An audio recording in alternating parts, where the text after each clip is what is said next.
আসসালামু আলাইকুম রহমতুল্লাহি ওয়া বারাকাতুহু। ইন্নাল হামদালিল্লাহ নাহমাদুহু ওয়া নাস্তাঈনুহু ওয়া নাস্তাগফিরুহু ওয়া নাউযু বিল্লাহি মিন শুরুরি আনফুসিনা ওয়া মিন সাইয়্যাতি আমালিনা। মান ইয়াহদিহিল্লাহু ফালা মুদিল্লা লাহু ওয়া মান ইউদ্লিল ফালা হাদিয়া লাহু।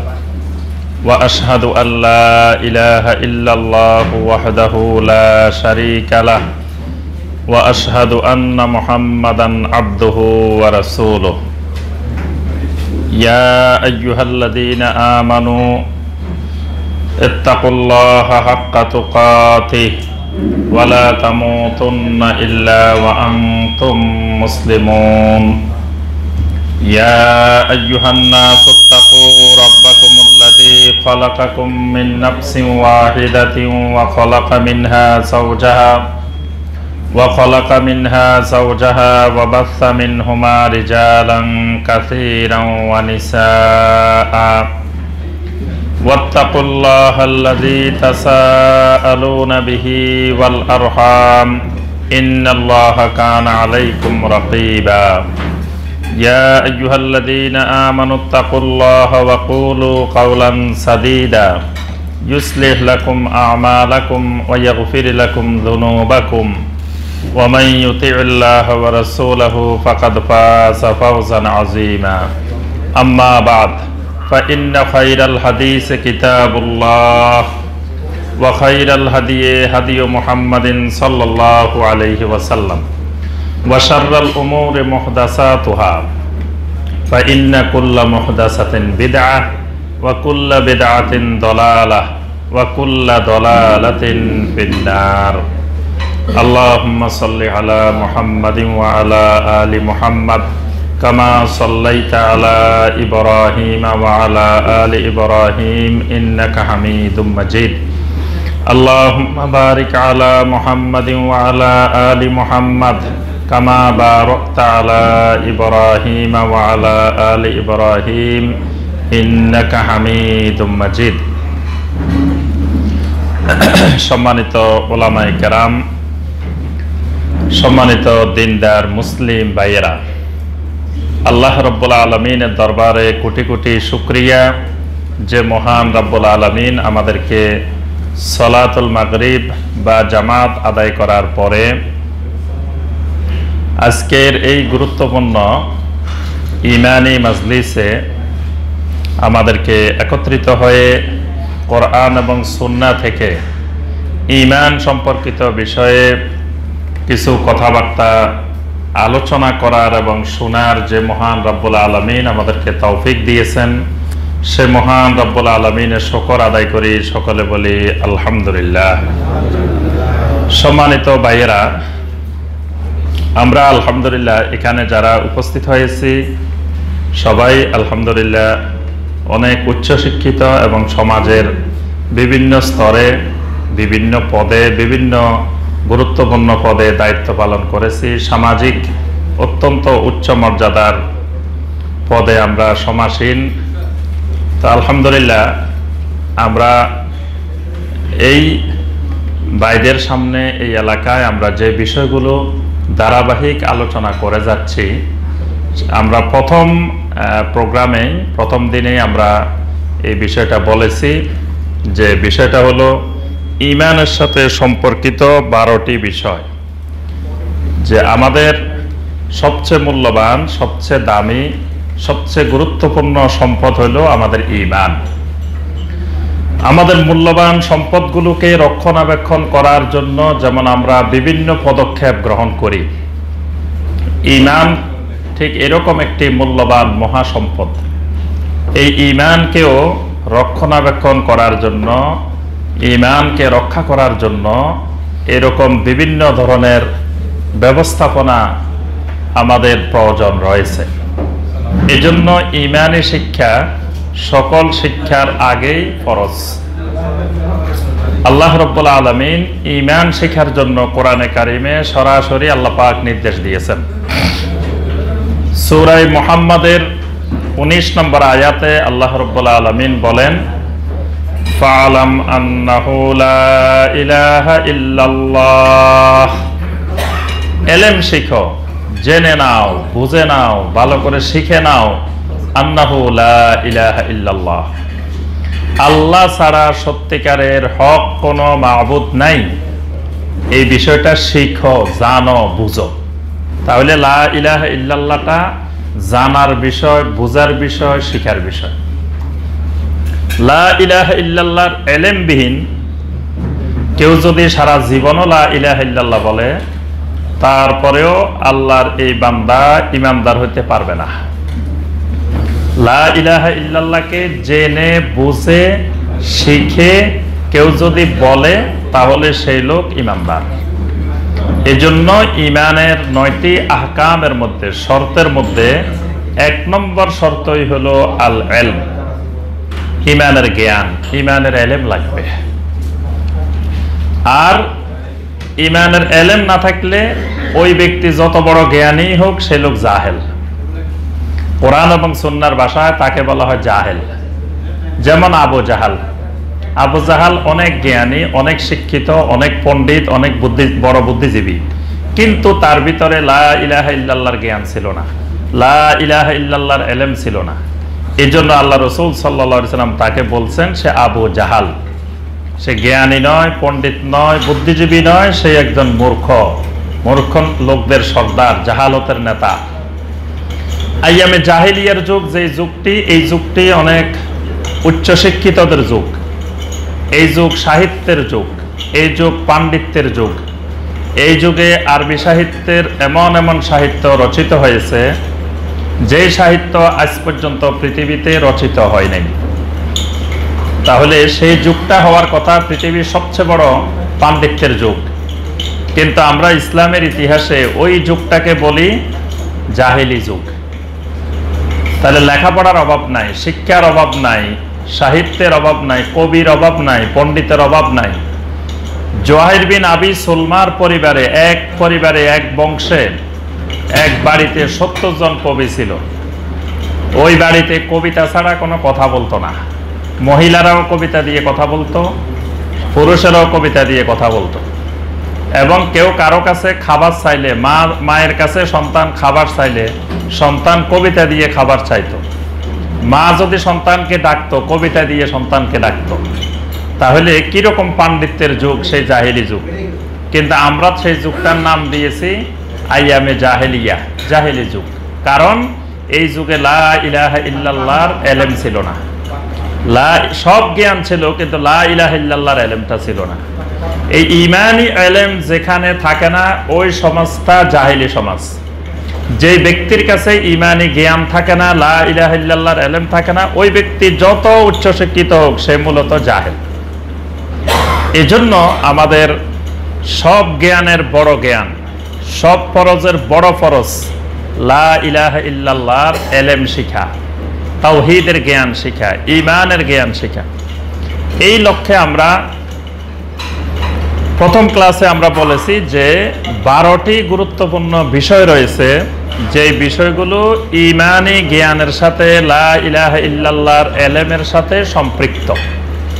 এই 12টি জিনিস, 12টি বিষয় কেউ যদি ভালোভাবে বুঝে, আলহামদুলিল্লাহ বুঝতে হবে সে লা ইলাহা ইল্লাল্লাহ বুঝছে, সে ঈমান বুঝছে। তাহলে এই ব্যক্তির আশা করা যায় মারা যাওয়ার সময় লা ইলাহা ইল্লাল্লাহ নিয়ে এই লোক কবরে যেতে পারবে। আল্লাহ রাসূল সাল্লাল্লাহু আলাইহি ওয়াসাল্লাম বলছেন, মান কানা আখিরা কালামিহি লা ইলাহা ইল্লাল্লাহ দাখালাল জান্নাহ। যেই লোকটার সর্বশেষ কালাম, সর্বশেষ অবস্থান, আখির কালাম হবে লা ইলাহা ইল্লাল্লাহ, দাখালাল জান্নাহ, এই লোকটা জান্নাতে প্রবেশ করবে। সুবহানাল্লাহ। আরেকটি হাদিসে আল্লাহ রাসূল সাল্লাল্লাহু আলাইহি ওয়াসাল্লাম বলেন, মান মাতা ওয়া হুয়া ইয়ালামু আন্নাহু লা ইলাহা ইল্লাল্লাহ দাখালাল জান্নাহ। যে ব্যক্তি এমন অবস্থায় মারা গেল যে সে জানে, সে শিখেছে, বুঝেছে আন্নাহু লা ইলাহা ইল্লাল্লাহ, যে আল্লাহ ছাড়া কোনো সত্যিকার মাবুদ নাই, এই লা ইলাহা ইল্লাল্লাহ যে জানছে, শিখছে, বুঝছে, শিখা অবস্থায়, বোঝা অবস্থায় যে লোক মারা গেছে, দাখালাল জান্নাহ, এই লোকটা জান্নাতে যাবে। সুবহানাল্লাহ। আল্লাহ পাক কোরআনে কারিমে বলছেন ইন্নামা ইয়াখশাল্লাহা মিন ইবাদিহিল উলামা। আল্লাহ রাব্বুল আলামিনকে একমাত্র জমিনে ভয় করে উলামারা। আমরা অনেকেই এই উলামা বুঝতে ভুল করে ফেলি। আমরা এই উলামা বলতে আমরা মনে করি যে কামেল পাস, দাওরা পাস, তারপরে ইসলামিক লাইনে লেখাপড়া করা, এরাই মনে হয় উলামা। কিন্তু এখানে আল্লাহ পাক ওই উলামাদের কথা বলেন নাই। ওই উলামা যদি হইতো তাহলে আমরা দেখি কামেল পাস, দাওরা পাস, তারা সেই কত রকমের অপরাধের সাথে জড়িত। সেই আমাদের সবারই জানা, দেশবাসীর সবাই জানা নুসরাত, সেই ঐতিহাসিক ঘটনা, নুসরাত হত্যাকাণ্ডের ঘটনা, কারা জড়িত, এরকম কামেল পাস, বড় আলেম, মাদ্রাসার প্রিন্সিপাল। তাহলে এরা যদি আল্লাহকে ভয় করতো তাহলে এই কাণ্ড কেমনে করছে? তাহলে আল্লাহর কথা ভুল হইতে পারে না, আল্লাহ সুবহানাহু ওয়া তাআলার কথা সঠিক। এই জন্য হাসান আল বসরি রাহিমাহুল্লাহ এখানে ওলামার ব্যাখ্যা দিয়েছেন। তিনি বলছেন এই ওলামা মানে কোরআন হাদিসের পণ্ডিত, আলেমের কথা আল্লাহ বলেন নাই। কোরআন হাদিসের পণ্ডিত অনেক বড় আলেম হতে পারে, আবার বড় মুশরিকও হতে পারে। একই সঙ্গে বড় আলেম আবার বড় মুশরিক, বড় শিরককারী হতে পারে, বড় বেদাতকারী হতে পারে, আল্লাহকে ভয় নাও করতে পারে। এখানে ইমাম হাসান আল বসরি রাহিমাহুল্লাহ বলেন ওলামা হলো মান খাশিয়ার রহমান বিল গায়ব। আল্লাহ রাব্বুল আলামিনকে যারা যত বেশি ভয় করে, আল্লাহ সম্পর্কে যে যত বেশি জানে, সে তত বড় আলেম। মানে ঈমানী ইলম, আল্লাহর সম্পর্কে জ্ঞান, আল্লাহর সম্পর্কে নলেজ যার যত বেশি, সে তত বেশি আল্লাহকে ভয় করে। তাহলে ঈমানী ইলমটা এত গুরুত্বপূর্ণ যে ঈমানী ইলম যার যত বেশি হবে, সে তত বেশি খাশিয়াতুল্লাহ, তত বেশি আল্লাহ রাব্বুল আলামিনকে ভয় করবে। আর যে আল্লাহকে ভয় করবে, খাশিয়াতুল্লাহ যার মধ্যে থাকবে, আল্লাহ রাব্বুল আলামিন তাকে জান্নাত দিবেন, ওয়াদা করছেন। সুবহানাল্লাহ। আল্লাহ পাক সূরা আল বাইয়িনার মধ্যে বলছেন ইন্নাল্লাযীনা আমানু ওয়া আমিলুস সালিহাতি উলাইকা হুম খায়রুল বারিয়্যাহ জাযাউহুম ইনদা রাব্বিহিম জান্নাতু আদনিন তাজরি মিন তাহতিহাল আনহারু খালিদিনা ফিহা আবাদা রাদিয়াল্লাহু আনহুম ওয়া রাদু আন যালিকা লিমান খাশিয়া রাব্বাহ। আল্লাহ পাক প্রথমে জান্নাতের কথা বলে শেষে এসে আল্লাহ বলছেন যালিকা লিমান খাশিয়া রাব্বাহ। এই জান্নাত তাদের জন্য যারা তাদের রবকে ভয় করে। খাশিয়াতুল্লাহ যার মধ্যে আছে, আল্লাহর ভয় যার মধ্যে আছে। তাহলে এলেম বস্তায় বস্তায় আছে, আল্লাহর ভয় নেই, এই এলেম দিয়ে আল্লাহ জান্নাত দিবেন না। এটা আরেকজনের কাছে হয়তো যা কোরআন সুন্নাহর জ্ঞান কম, কিন্তু আল্লাহ রাব্বুল আলামিনকে ভয় করে বেশি, খাশিয়াতুল্লাহ বেশি, আল্লাহ পাক এই লোকটাকে জান্নাতের ওয়াদা করছেন যে যালিকা লিমান খাশিয়া রাব্বাহ। এজন্য আমার ভাইয়েরা, আমাদের ঈমানী ইলম সবচেয়ে গুরুত্বপূর্ণ। আজকে আমাদের দেশে, আমাদের সমাজে সবচেয়ে বড় অভাব ঈমানী ইলমের। ঈমানী ইলমের সাথে সম্পর্কিত আমরা 12টা বিষয় বলছি, যে এই 12টা বিষয় আমরা আলোচনা করব। ইতিপূর্বে আমরা 4টি বিষয় আলোচনা করেছি। 1 নম্বরে আলোচনা করেছি উসুলুল ঈমান, ঈমানের উসুল। 2 নম্বরে আলোচনা করেছি আহকামুল ঈমান, ঈমানের শর্ত, ঈমানের আহকাম। 3 নম্বরে আমরা আলোচনা করেছি আরকানুল ঈমান। 4 নম্বর আলোচনা করেছি আরকানুল ইসলাম। আজকের ক্লাসে আমরা 2টা বিষয় আলোচনা করব। একটা হলো নাওয়াকিদুল ঈমান ওয়াল ইসলাম, ঈমান এবং ইসলাম কিভাবে ভেঙে যায়, ঈমান ইসলাম কিভাবে নষ্ট হয়ে যায়, ঈমান ভঙ্গের কারণ। আরেকটা বিষয় আলোচনা করব আমরা আল কুফর, কুফর কি জিনিস, কাফের কেমনে হয়, কুফরি বলতে কি বোঝায়। এই 2টা বিষয় আজকের আলোচ্য বিষয়। তাহলে আজকের 2টা সহ হলো 6টা, আরো 6টা বাকি আছে। এরপরে আমরা আরেকটা ক্লাসে আলোচনা করব ইনশাআল্লাহ তাওহীদ, আল্লাহ রাব্বুল আলামিনের তাওহীদ বলতে কি বোঝায়, শিরক বলতে কি বোঝায়। তারপরে আলোচনা করব ইনশাআল্লাহ ইবাদত, ইবাদত কি জিনিস, ইবাদত বলতে কি বোঝানো হয়। তাগুত কি জিনিস, তাগুত বলতে কি বোঝানো হয়। সুন্নাত কি জিনিস, বেদাত কি জিনিস। এই বিষয়গুলোই আমরা ইনশাআল্লাহ পরবর্তী ক্লাসগুলোতে আলোচনা করার চেষ্টা করব। তাহলে আজকে আমাদের আলোচ্য বিষয় হলো 2টা। প্রথমটি হলো নাওয়াকিদুল ঈমান ওয়াল ইসলাম, ঈমান এবং ইসলাম ভঙ্গের কারণ। অর্থাৎ ইমান ভেঙে গেলে ইসলামও ভাঙ্গি যায়, ইসলাম ভাঙ্গি গেলে ইমানও ভাঙ্গি যায়। তাহলে ইমান আর ইসলাম কি দুই জিনিস না এক জিনিস? বলেন তো দেখি আপনারা, ইমান আর ইসলাম এক জিনিস না দুই জিনিস? কেউ যদি বলেন ইমান আর ইসলাম এক জিনিস তাও ঠিক আছে, কেউ যদি বলেন দুই জিনিস তাও ঠিক আছে, দুইটাই ঠিক আছে। বলেন দুইটা কেমনে ঠিক হয়? আল্লাহ রাব্বুল আলামিন কোরআনে কারিমে কোন কোন জায়গায় ইমান দিয়ে ইসলাম বুঝাইছেন, ইসলাম দিয়ে ইমান বুঝাইছেন, অর্থাৎ দুইটা একই অর্থে আল্লাহ রাব্বুল আলামিন ব্যবহার করছেন। আবার কোন কোন জায়গায় দুই অর্থও ব্যবহার করছেন। যেমন সূরা আল হুজুরাতের মধ্যে আল্লাহ পাক বলেন, ক্বালাতিল আরাবু আমান্না কুল লাম তুমিনু ওয়ালাকিন কুলু আসলামনা ওয়ালাম্মা ইয়াদখুলিল ঈমানু ফি কুলুবিকুম। বেদুইনেরা বলে আমরা ঈমান আনছি। আল্লাহ বলেন তোমরা ঈমান আনছো এই কথা বলিও না, বলো আমরা ইসলাম গ্রহণ করছি। কারণ ওয়ালাম্মা ইয়াদখুলিল ঈমানু ফি কুলুবিকুম, তোমাদের অন্তরে এখনো ঈমান ঢুকে নাই, ঈমান এখনো তোমাদের অন্তরে প্রবেশ করে নাই। এখানে আল্লাহ পাক ঈমান আর ইসলামকে আলাদা বর্ণনা করছেন। যে বেদুইনেরা বলে যে আমরা ঈমান আনছি, আল্লাহ কয় ঈমান আনছি বলিও না, বলো ইসলাম গ্রহণ করছি, কারণ তোমাদের অন্তরে এখনো ঈমান ঢুকে নাই। তাহলে বোঝা যায় এখানে আল্লাহ পাক ঈমান আর ইসলামকে আলাদা বর্ণনা করছেন। প্রসিদ্ধ হাদিস, হাদিসে জিবরিল আলাইহিস সালাম, এই হাদিসের মধ্যে জিবরিল আলাইহিস সালাম নবী সাল্লাল্লাহু আলাইহি ওয়াসাল্লামকে কিছু প্রশ্ন করছেন, নবী সাল্লাল্লাহু আলাইহি ওয়াসাল্লাম উত্তর দিয়েছেন। এখানে কিন্তু ঈমান আর ইসলামের জন্য দুইটা প্রশ্ন করছেন। প্রথমে জানতে চাইছেন আখবিরনি আনিল ইসলাম, আমাকে ইসলাম সম্পর্কে বলেন। তখন আল্লাহ রাসূল সাল্লাল্লাহু আলাইহি ওয়াসাল্লাম বলেন ইসলাম হলো আনতা শাহাদা আল্লাহ ইলাহা ইল্লাল্লাহ ওয়া আন্না মুহাম্মাদার রাসূলুল্লাহ ওয়া তুকিমাস সালাহ ওয়া তুতিয়াজ যাকাত ওয়া তাসুমা রমাদান ওয়া তাহুজ্জাল বাইতা ইন ইসতাতা'তা ইলাইহি সাবিলা। এটা হলো ইসলাম। এরপরে জিজ্ঞাসা করলেন আখবিরনি আনিল ঈমান, আমাকে ঈমান সম্পর্কে বলেন। তখন নবী সাল্লাল্লাহু আলাইহি ওয়াসাল্লাম বললেন ঈমান হলো আন তুমিনা বিল্লাহি ওয়া মালাইকাতিহি ওয়া কুতুবিহি ওয়া রুসুলিহি ওয়াল ইয়াউমিল আখির ওয়া আন তুমিনা বিল কাদারি খাইরিহি ওয়া শাররিহি। তাহলে ঈমান আলাদা সংজ্ঞা দিবেন, ইসলাম আলাদা সংজ্ঞা দিবেন। জিবরিল আলাইহিস সালাম আলাদা ঈমান জিজ্ঞাসা করতেন, আলাদা ইসলাম জিজ্ঞাসা করতেন। এজন্য উলামায়ে কেরাম বলেন যে যেখানে ইসলাম এবং ঈমান একসাথে দুটো আসবে সেখানে বুঝতে হবে ঈমান আলাদা, ইসলাম আলাদা। আবার যেখানে একটা আসবে সেখানে বুঝতে হবে দুইটা এক জিনিস।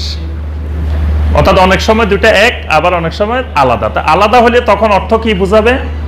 আলাদা হলে ঈমান বলতে বোঝানো হবে অন্তরের বিশ্বাসটা, মৌখিক স্বীকারোক্তিটা, এটা হলো ঈমান। আর বাস্তব জীবনের যত আমাল, যত কার্যক্রম, এটা হলো ইসলাম। যেমন ইসলামের মধ্যে নবী সাল্লাল্লাহু আলাইহি ওয়াসাল্লাম বলছেন যে সালাত কায়েম করা, যাকাত আদায় করা, হজ করা, সিয়াম পালন করা।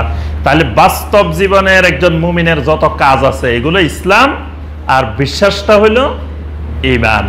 মানে যখন আলাদা অর্থে ব্যবহার হবে, আর যখন একই অর্থে মানে ইসলাম বলে ঈমানও বোঝাবে অথবা ঈমান বলে ইসলামও বোঝাবে, তখন সবগুলা মিলে একটার মধ্যে ঢুকে যাবে। যেমন ঈমানের সাথে ইসলাম জড়িত। আল্লাহ রাসূল সাল্লাল্লাহু আলাইহি ওয়াসাল্লাম বলতেছেন মান কানা ইউমিনু বিল্লাহি ওয়াল ইয়াউমিল আখির ফালা ইউজি জারাহু, যে ব্যক্তি আল্লাহ এবং রাসূলের উপরে ঈমান এনেছে সেই যেন তার প্রতিবেশীকে কষ্ট না দেয়। তো প্রতিবেশীকে কষ্ট দেওয়া হলো কি? ঈমান না ইসলাম? আমার কথা বুঝতে পারছেন কিনা? এবার এই পরীক্ষা নিলে বুঝে যাব যে প্রতিবেশীকে কষ্ট দেওয়া না দেওয়া এটা কি ঈমান না ইসলাম? এটা ইসলাম।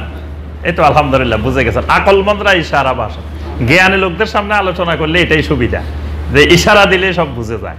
আর সাধারণ লোকদের সামনে বুঝাইতে অনেক কষ্ট হয়। তাহলে দেখেন এই যে প্রতিবেশীকে কষ্ট দেওয়া, এটা হলো ইসলামের বিষয়। কষ্ট দেওয়া না দেওয়া, কষ্ট দেওয়া হারাম, কষ্ট থেকে বিরত থাকা ফরজ। কিন্তু এই ইসলামের কথাটা বলতে গিয়ে নবী সাল্লাল্লাহু আলাইহি ওয়াসাল্লাম আগে বলছেন মান কানা ইউমিনু বিল্লাহি ওয়াল ইয়াউমিল আখির, যে ব্যক্তি আল্লাহ এবং আখিরাতের উপরে ঈমান এনেছে। তাহলে ঈমানের এই প্রতিশ্রুতি, যে কেউ ঈমান আনবে সে তার প্রতিবেশীকে কষ্ট দিতে পারে না। তাহলে ঈমানের সাথে ইসলামের সম্পর্ক গভীর সম্পর্ক, একটার সাথে আরেকটা রিলেশন। ফজরের নামাজ পড়া এটা কি ঈমান না ইসলাম? ইসলাম। এখন কেউ উঠতে পারে, কেউ উঠতে পারে না। যে উঠতে পারে বুঝতে হবে তার ঈমানের টানে উঠতে পারছে, যে উঠতে পারে না ঈমানের দুর্বলতার কারণে উঠতে পারে না। ইমানের সাথে ইসলামের সম্পর্ক। আল্লাহ রাসূল সাল্লাল্লাহু আলাইহি ওয়াসাল্লাম বলেন, মান কানা ইউমিনু বিল্লাহি ওয়াল ইয়াউমিল আখির ফালইউকরিম দাইফাহু। যে লোক আল্লাহ এবং রাসূলের উপর ঈমান আনছে সেই যেন মেহমানের মেহমানদারি করে। তাহলে মেহমানদারি করা ঈমান না ইসলাম? ইসলাম। কিন্তু নবী সাল্লাল্লাহু আলাইহি ওয়াসাল্লাম এটার সাথে সম্পর্কিত করছেন ঈমানকে, যে ঈমান আছে সেই মেহমানদারি করবে। তাহলে ঈমানেরই ফলশ্রুতি মেহমানদারি। এইরকম, অর্থাৎ যখন ঈমান আর ইসলাম আলাদা বুঝাবে তখন বিশ্বাসটা হবে ঈমান, কাজগুলা হবে ইসলাম। আর যখন শুধু একটা দিয়ে সব বুঝাবে তখন এই সমস্ত আমাল, সমস্ত ইবাদত, বিশ্বাস সবগুলো মিলে একটা। এজন্য ঈমান ভঙ্গের কারণ যেগুলা, ইসলাম ভঙ্গের কারণও সেগুলা। মানে একটা ভাঙলে আরেকটা ভাঙি যায়, ঈমান ভাঙলে ইসলাম ভাঙি যায়, ইসলাম ভাঙলে ঈমান ভাঙি যায়। এরকম না যে ঈমান ভাঙছে আমার ইসলাম ঠিক আছে, অথবা এরকম নয় যে আমার ইসলাম ভেঙে গেছে ঈমান ঠিক আছে। যেমন আমাদের সমাজে ভাগ করে, নামাজ না পড়লে কি হবে, ঈমান কিন্তু ঠিক আছে। দুইটাকে আলাদা করে, যে ঈমান ঠিক আছে, আমি নামাজ পড়ি না, অসুবিধা কি? তো ঈমান যদি ঠিকই থাকে তো ঈমানই তো বাধ্য করবে সালাত আদায় করতে। তো সালাত আদায় করে না মানে ঈমান ঠিক নাই। অর্থাৎ ইসলাম লঙ্ঘন হওয়া মানে ঈমানের লঙ্ঘন। এই জন্য নবী সাল্লাল্লাহু আলাইহি ওয়াসাল্লাম আরেকটা হাদিসে বলছেন যে জেনাকারী যখন জেনা করে তখন সে ঈমানদার থাকে না, চোর যখন চুরি করে তখন সে ঈমানদার থাকে না। কারণ তার ঈমানে যদি থাকতো তো সে চুরি করলো কেমনে? কারণ যে সময়টা সে চুরি করতেছে সেই সময় যদি তার ভিতরে ঈমান থাকে তো সে তো বিশ্বাস করতেছে আল্লাহ দেখতেছে, তা আল্লাহ দেখলে সে আবার চুরি করে কেমনে? তাহলে বোঝা গেল যেই সময়টায় সে চুরি করছে সেই সময়টা তার ঈমান ছিল না, আল্লাহ যে দেখতেছেন এই বিশ্বাসটা তার ছিল না। তারপর জানা যখন করে তখন আল্লাহ দেখতেছেন এই বিশ্বাসটা ছিল না। এই জন্য নবী সাল্লাল্লাহু আলাইহি ওয়াসাল্লাম বলছেন জানাকারী যখন জানা করে সেই ঈমানদার থাকে না, চোর যখন চুরি করে তখন সেই ঈমানদার থাকে না। তাহলে ঈমান এবং ইসলাম একটা আরেকটা থেকে আলাদা নয়। এই জন্য আমরা বলছি যে এই 10টা কারণ, এটা ঈমান ভঙ্গেরও কারণ, ইসলাম ভঙ্গেরও কারণ। আচ্ছা, এরপরে কথা হলো আমরা কিন্তু আমাদের সমাজে সবকিছু ভঙ্গের কারণ জানি, শিখি, শিখাই। ওযু ভঙ্গের কতগুলা কারণ আমরা জানি, সালাত ভঙ্গের, নামাজ ভঙ্গের কারণ জানি, রোজা ভঙ্গের কারণ জানি, হজ ভঙ্গের কারণ জানি। সব ইবাদত ভেঙে যায়, নষ্ট হয়ে যায়, কতগুলো কারণ আছে। ঈমানও যে নষ্ট হয়ে যায়, ঈমানও যে ভেঙে যায়, এটা কিন্তু এই দেশের বিশাল সংখ্যক মুসলিম এখনো জানে না, অজানা রয়ে গেছে। এই জন্য একজন মুসলিমকে জিজ্ঞেস করলে, ভাই ঈমান ভঙ্গের, এই ওযু ভঙ্গের কারণ কয়টি? ভাই কয় 60টি। নামাজ ভঙ্গের কারণ কয়টি? এতটি। বলেন তো ঈমান ভঙ্গের কারণ কয়টি? বলতে পারে না। ঈমান আবার কেমনে ভাঙে? এই জন্য আমরা ওযু ভাঙার লোক দেখি, মসজিদে গেলে দেখবেন যে মাঝে মধ্যে কোনো ভাই বের হয়ে যাচ্ছেন, তার অর্থ হলো তার ওযু ভেঙে গেছে। নামাজ ভাঙে মাঝে মাঝে, মাঝে মাঝে আমাদের কাছে রোজা ভাঙার মাসালা নিয়ে আসে। কিন্তু আজ পর্যন্ত বাংলাদেশে কখনো দেখি নাই, বা আপনারাও দেখেন নাই যে একটা লোকের ঈমান ভেঙে গেছে, যে বাড়িদার একজন ভাইয়ের ঈমান ভেঙে গেছে। এরকম দেখছেন কোনোদিন? শুনছেন? যে ঈমান ভাঙতে কখনো শোনা যায় না যে একজন ভাই ঈমান হারা হয়ে গেছে, তার ঈমান চলে গেছে, ঈমান ভেঙে গেছে, শোনা যায় না। কারণ কি? কারণ এই দেশে যে সমাজে আমরা বসবাস করি, এই সমাজে ঈমান ভঙ্গের কারণগুলো নিয়ে কোনো আলোচনা, পর্যালোচনা, তালিম, তারবিয়ত কিছুই হয় না। তাহলে শয়তান এমন সুকৌশলে আমাদেরকে এটা থেকে দূরে রাখছে যে যাতে আমরা যাই করি আমরা মনে করবো যে আমার ঈমান ঠিক আছে। এজন্য এই দেশে নাস্তিকতা করার পরেও ঈমান ঠিক থাকে, কুফরি করার পরেও ঈমান ঠিক থাকে, শিরক করার পরেও ঈমান ঠিক থাকে, বেদাতের পরেও ঈমান ঠিক থাকে। কারণ ঈমান চলে যেতে পারে এই ধারণাটাই নেই। এজন্য এই বিষয়টা খুবই গুরুত্বপূর্ণ যে আমাদেরকে এটা শিখতে হবে, জানতে হবে, দাওয়াত দিতে হবে, তাবলীগ করতে হবে ঈমান ভঙ্গের কারণগুলোর উপরে। আমরা সংক্ষেপে ঈমান ভঙ্গের 10টা কারণ, এমনকি এই ঈমান ভঙ্গের কারণগুলো আমাদের এই ভারতীয় উপমহাদেশে একজন আলেম কামেল পাশ করে ফেলছেন বা দাওরা হাদিস পাশ করে ফেলছেন, তিনি কোন সিলেবাসে, কোন কিতাবে এই ঈমানের 10টা ঈমান ভঙ্গের কারণ উনি পাবেন না। সিলেবাস কারিকুলামেই নাই, তো সে জানবে কোথা থেকে? আমরা কামেল পাশ করে, মাস্টার্স পাশ করে ঈমান ভঙ্গের কারণ কোনো জায়গায় পাইনি। এটা পাওয়া যাবে ওলামায়ে মাদিনার কাছে, মদিনা মুনাওয়ারার ওলামাদের কাছে। ওই দেশে আলহামদুলিল্লাহ ওই সব অঞ্চলে, পুরা আরব দুনিয়াতে, পুরা আরব বিশ্বে ক্লাস 2-তে, 3-তে, 4-এ যে বাচ্চাটা পড়ে সেও ঈমান ভঙ্গের, ইসলাম ভঙ্গের 10টা কারণ জানে। এই জন্য সেখানে শিরকের আস্তানা গড়ে উঠে না। কিন্তু আমাদের এখানে মানুষ ধার্মিক, কিন্তু আবার শিরিকের বিশাল বিশাল আস্তানা গড়ে উঠে, শিরিক বেদাতের কারখানা গড়ে উঠে। কারণ ওই যে ইমান ভঙ্গের কারণে জানা না, ইমানি লেখাপড়াই নেই। এবং শিরকের একটা আস্তানা ঘটলে সেখানে লোকের অভাব হয় না, লক্ষ লক্ষ লোক হুমড়ি খেয়ে পড়ে শিরক করার জন্য। কারণ এই লোকগুলার ইমান ভঙ্গের ব্যাপারে ইমানি কোনো এলেম নাই, ইমানি জ্ঞান নাই। এই জন্য আমার সম্মানিত ভাইরা, এই 10টি বিষয় আমাদের খুবই গুরুত্বপূর্ণ। এবং এটা বর্তমানে ইংলিশে অনেক বই আছে। শাইখ বিন বাজ রাহিমাহুল্লাহর আপনার একটা বই আছে, সুবুলুস সালাম শরহে নাওয়াকিদুল ইসলাম, এটার ইংলিশও আছে। এটা 284 পৃষ্ঠার বই। এটা ইংলিশেও ইমান ভঙ্গের কারণগুলো ব্যাখ্যা করা আছে ইংরেজিতে। যারা আরবি জানে না এই বইটাই পড়তে পারি, সুবুলুস সালাম শরহে নাওয়াকিদুল ইসলাম। লেখক হলেন শাইখ বিন বাজ রাহিমাহুল্লাহ। এই 10টি কারণের তিনি ব্যাখ্যা করেছেন, আরবিতে ব্যাখ্যা করেছেন। পরবর্তীতে এই কিতাবটা ইংলিশেও ট্রান্সলেশন করা হয়েছে। তারপরে শেখ সালেহ আল ফাওজান হাফেজাহুল্লাহ, বর্তমান দুনিয়ার শীর্ষ আলেমদের একজন, তার লেখা দুরুসুন ফি শারহে নাওয়াকিদুল ইসলাম, এটা 209 পৃষ্ঠার বই। এটার মধ্যে এই 10টি কারণ বিস্তারিত ব্যাখ্যা করা আছে। সুলাইমান বিন নাসির আল উলওয়ান, তার কিতাবুত তিবিয়ান ফি শারহে নাওয়াকিদুল ঈমান, 55 পৃষ্ঠার বই। এগুলো হলো আরবিতে। আর ওই যেটা বললাম সুবুলুস সালাম, এটা ইংলিশে। তো যারা আমরা ইংরেজি জানি, সবাই তো আমরা ইংরেজি জানি আলহামদুলিল্লাহ এখানে, তো সবাই সুবুলুস সালাম এই বইটা আমরা পড়লে এটা বিস্তারিত আমরা জানতে পারবো এই 10টি কারণ। আমি সংক্ষেপে শুধু অল্প সময়ে এই 10টি কারণ আলোচনা করব। 1 নম্বর কারণ সেটি হলো আশ-শিরকু ফি ইবাদাতিল্লাহি সুবহানাহু ওয়া তাআলা, আল্লাহর ইবাদতের মধ্যে শিরিক করা। এই আল্লাহর ইবাদতে শিরক করলে ঈমান ভেঙে যায়, ঈমান চলে যায়। তাহলে আল্লাহর ইবাদত কোনগুলো, এজন্য ইবাদত জানতে হবে। ইবাদতের আমাদের আরেকটা ক্লাস হবে, ইবাদত কোনগুলা। কোন আল্লাহর ইবাদতের মধ্যে শিরক করা যাবে না। ইবাদত এমন এক জিনিস যেটা ঈমান, আমল সবগুলো ইবাদতের আওতাভুক্ত।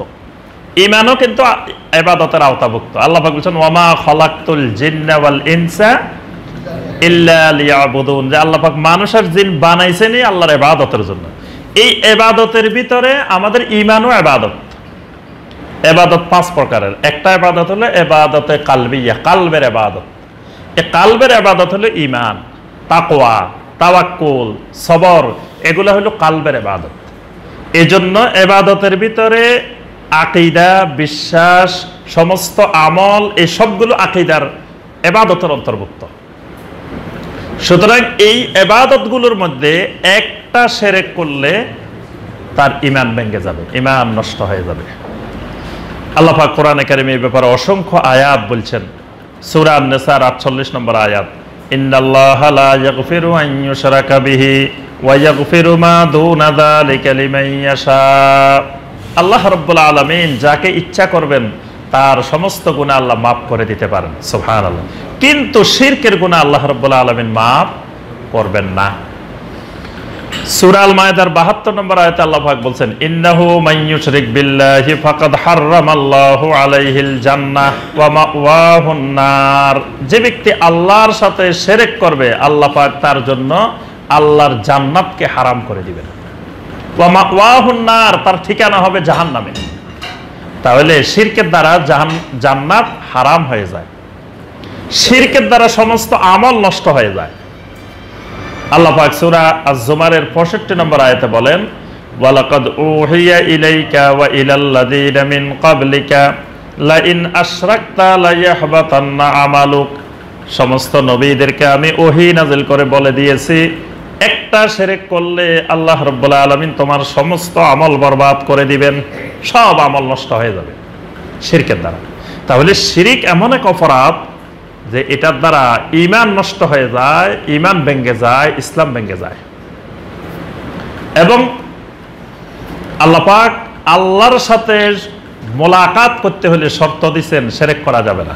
সূরা আল কাহাফের একবার লাস্টের আয়াত, ফামান কানা ইয়ারজু লিকা রাব্বিহি ফালইয়ামাল আমালান সালিহা ওয়ালা ইউশরিক বিইবাদাতি রাব্বিহি আহাদা।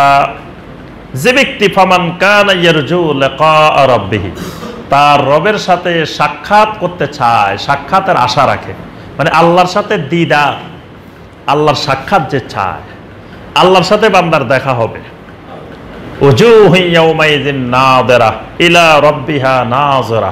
যেদিন যাদের চেহারাগুলো শুভ্র হবে, উজ্জ্বল হবে, এরা তাদের রবকে দেখবে। সুবহানাল্লাহ।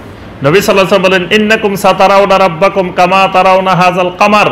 এই চাঁদ, পূর্ণিমার চাঁদকে যেভাবে দেখতেছো, তোমরা তোমাদের রবকে এইভাবে দেখবে। সুবহানাল্লাহ। তাহলে আল্লাহকে দেখা যাবে। এই দেখতে যে চায়, যে আল্লাহর সাথে সাক্ষাৎ করতে চায়, আল্লাহ পাক বলে দিচ্ছেন, ফালিয়ামাল আমালান সালিহা, সে যেন আমলে সালেহ করে। ওয়ালা ইউশরিক বিইবাদাতি রাব্বিহি আহাদা, সে যেন তার রবের ইবাদতের মধ্যে কোনো শিরক না করে। ইবাদতের মধ্যে কোনো শিরক করা যাবে না, করলে আল্লাহর সাথে তার সাক্ষাৎ হবে না। আচ্ছা, শিরক সম্পর্কে আমরা আলাদা একটা ক্লাসে আলোচনা করব। তো সংক্ষেপে একটু ধারণা দিই। শিরক হলো কয়েকটা জিনিসে আল্লাহর সাথে অন্যকেও সম্পৃক্ত করা। এই বিষয়গুলো হলো ইফরাদুল্লাহ সুবহানাহু ওয়া তাআলা ফিল খালকে ওয়াল আমরে ওয়াল মুলকে ওয়াত তাদবীরে ওয়াল আসমায়ে ওয়াস সিফাতে ওয়াল ইবাদাহ। অর্থাৎ আল্লাহর সৃষ্টির মধ্যে, মালিকানার মধ্যে, পরিচালনার মধ্যে, নাম এবং গুণাবলীর মধ্যে, ইবাদতের মধ্যে আল্লাহর সাথে অন্যকেও সম্পৃক্ত করা, এটার নাম হলো শিরক। যেমন আমরা দুই একটা উদাহরণ দিই। আল্লাহর সৃষ্টির মধ্যে অন্য কাউকে শরীক করা। আল্লাহ পাক কোরআনে কারিমে বারবার আল্লাহর নিজের পরিচয় দিয়েছেন, আর রহমানু আল্লামাল কোরআন খলাকাল ইনসানা আল্লামাহুল বায়ান। রহমান হলেন তিনি যিনি খলাকাল ইনসান, যিনি মানুষ সৃষ্টি করেছেন। ইয়া আইয়ুহান নাসু উবুদু রাব্বাকুমুল্লাযী খলাকাকুম ওয়াল্লাযীনা মিন ক্বাবলিকুম। হে দুনিয়ার মানুষ, তোমাদের সেই রবের গোলামি করো যেই রব তোমাদেরকে সৃষ্টি করেছে। তাহলে আল্লাহ সৃষ্টির ক্ষেত্রে একক, আমাদেরকে বানানোর ক্ষেত্রে আল্লাহ পাক কারো সহযোগিতা নেন নাই। একক ক্ষমতায়, একক মালিকানায়, ফি আইয়ি সূরাতিন মা শাআ রাক্কাবাক। আল্লাহ পাক যেভাবে চেয়েছেন সেভাবে আমাদের শরীরের সেটিংটা দিবেন, সাজাইছেন। নাকটা কোন দিকে দিবেন, কানটা কোন দিকে দিবেন, চোখটা কোন দিকে দিবেন, শরীরের কোন অঙ্গ প্রত্যঙ্গ কোন জায়গায় দিবেন, এই আহসান সূরতটা আল্লাহ একমাত্র নিজের ক্ষমতায়, নিজের পছন্দে আল্লাহ সৃষ্টি করেছেন। এখানে আল্লাহ পাক কারো সহযোগিতা নেন নাই, কারোর জিজ্ঞাসা করেন নাই যে এই মানুষ এটার নাকটা তো এই দিক দিয়ে দিছি, অন্য দিক দিয়ে দিলে কি সুন্দর দেখা যাবে, একটু পরামর্শ দাও দেখি। এরকম আল্লাহ কিন্তু কারো থেকে পরামর্শ নেন নাই। একাকী, একক ফাওয়ারে আল্লাহ রাব্বুল আলামিন বান্দাকে সৃষ্টি করেছেন। এই সৃষ্টির ক্ষেত্রে আল্লাহ একক। আল্লাহ বারবার এই কথা বলছেন, আলা লাহুল খালকু ওয়াল আমরু। যিনি সৃষ্টি করেন তিনি একমাত্র হুকুম করেন, নির্দেশ দেন। সৃষ্টি যার, অর্ডার করবেন, অর্ডার চলবে একমাত্র তার। এখন আল্লাহকে একক মানি, কিন্তু আল্লাহকে সৃষ্টির ক্ষেত্রে যদি একক মানি, তাহলে অন্য কারো অর্ডার বান্দা মানতে পারে না। যখনই বান্দা আল্লাহকে সৃষ্টির ক্ষেত্রে এককত্ব হারিয়ে ফেলে, তখনই বান্দা শিরকের আশ্রয় নেয়। মালিকানার ক্ষেত্রে আল্লাহ রাব্বুল আলামিন একক। আল্লাহ পাক আসমান, জমিন, এর ভিতরে যা আছে সবকিছুর একমাত্র একচ্ছত্র মালিক। তাহলে মানুষকে সম্পদ দেওয়া না দেওয়া, এটার মালিক কে? একমাত্র আল্লাহ।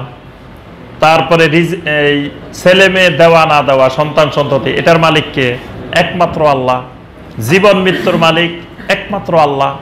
তাহলে এই সবগুলোর মালিকানা একমাত্র আল্লাহ। কিন্তু বান্দা যখন এগুলার জন্য অন্যের কাছে যায়, তখন শিরক হয়ে যায়। বান্দা যখন রিজিক বাড়ানোর জন্য কোনো বাবার কাছে যায়, কোনো দরবারে যায়, যে এখানে গেলে আমার রিজিকের দরজা খুলে যাবে, এবং গিয়ে বলে যে কেউ ফিরে না খালি হাতে, গেলে বাবার দরবারে, যে আমার বাবার দরবার এমন দরবার যে এখানে গেলে কেউ আর খালি হাতে ফিরে না, নাউযুবিল্লাহ, সাথে সাথে ঈমান চলে যাবে। কারণ দুনিয়ার কারো কোনো বিন্দুমাত্র ক্ষমতা নাই, কেউ আমাকে কিছু দিতেও পারে না, নিতেও পারে না। আমার রিজিক অভাব অনটন দূরও করতে পারে না, রিজিকে প্রশস্ততাও দিতে পারে না। আমার ছেলে মেয়ে দিতেও পারে না, কেউ নিতেও পারে না। আমার রোগ ব্যাধি ওয়াইজা মারাত্তু ফাহুয়া ইয়াশফিন, যিনি আমার রোগ দাতা, সে একমাত্র আল্লাহ আমাকে সেবা করতে পারে না, আর কেউ সেবা করতে পারে না। এগুলোর মালিকানার ক্ষেত্রে আল্লাহ একক, সুতরাং অন্য কাউকে এই মালিকানায় অংশীদারিত্ব করলে এটার নাম হয় শিরক।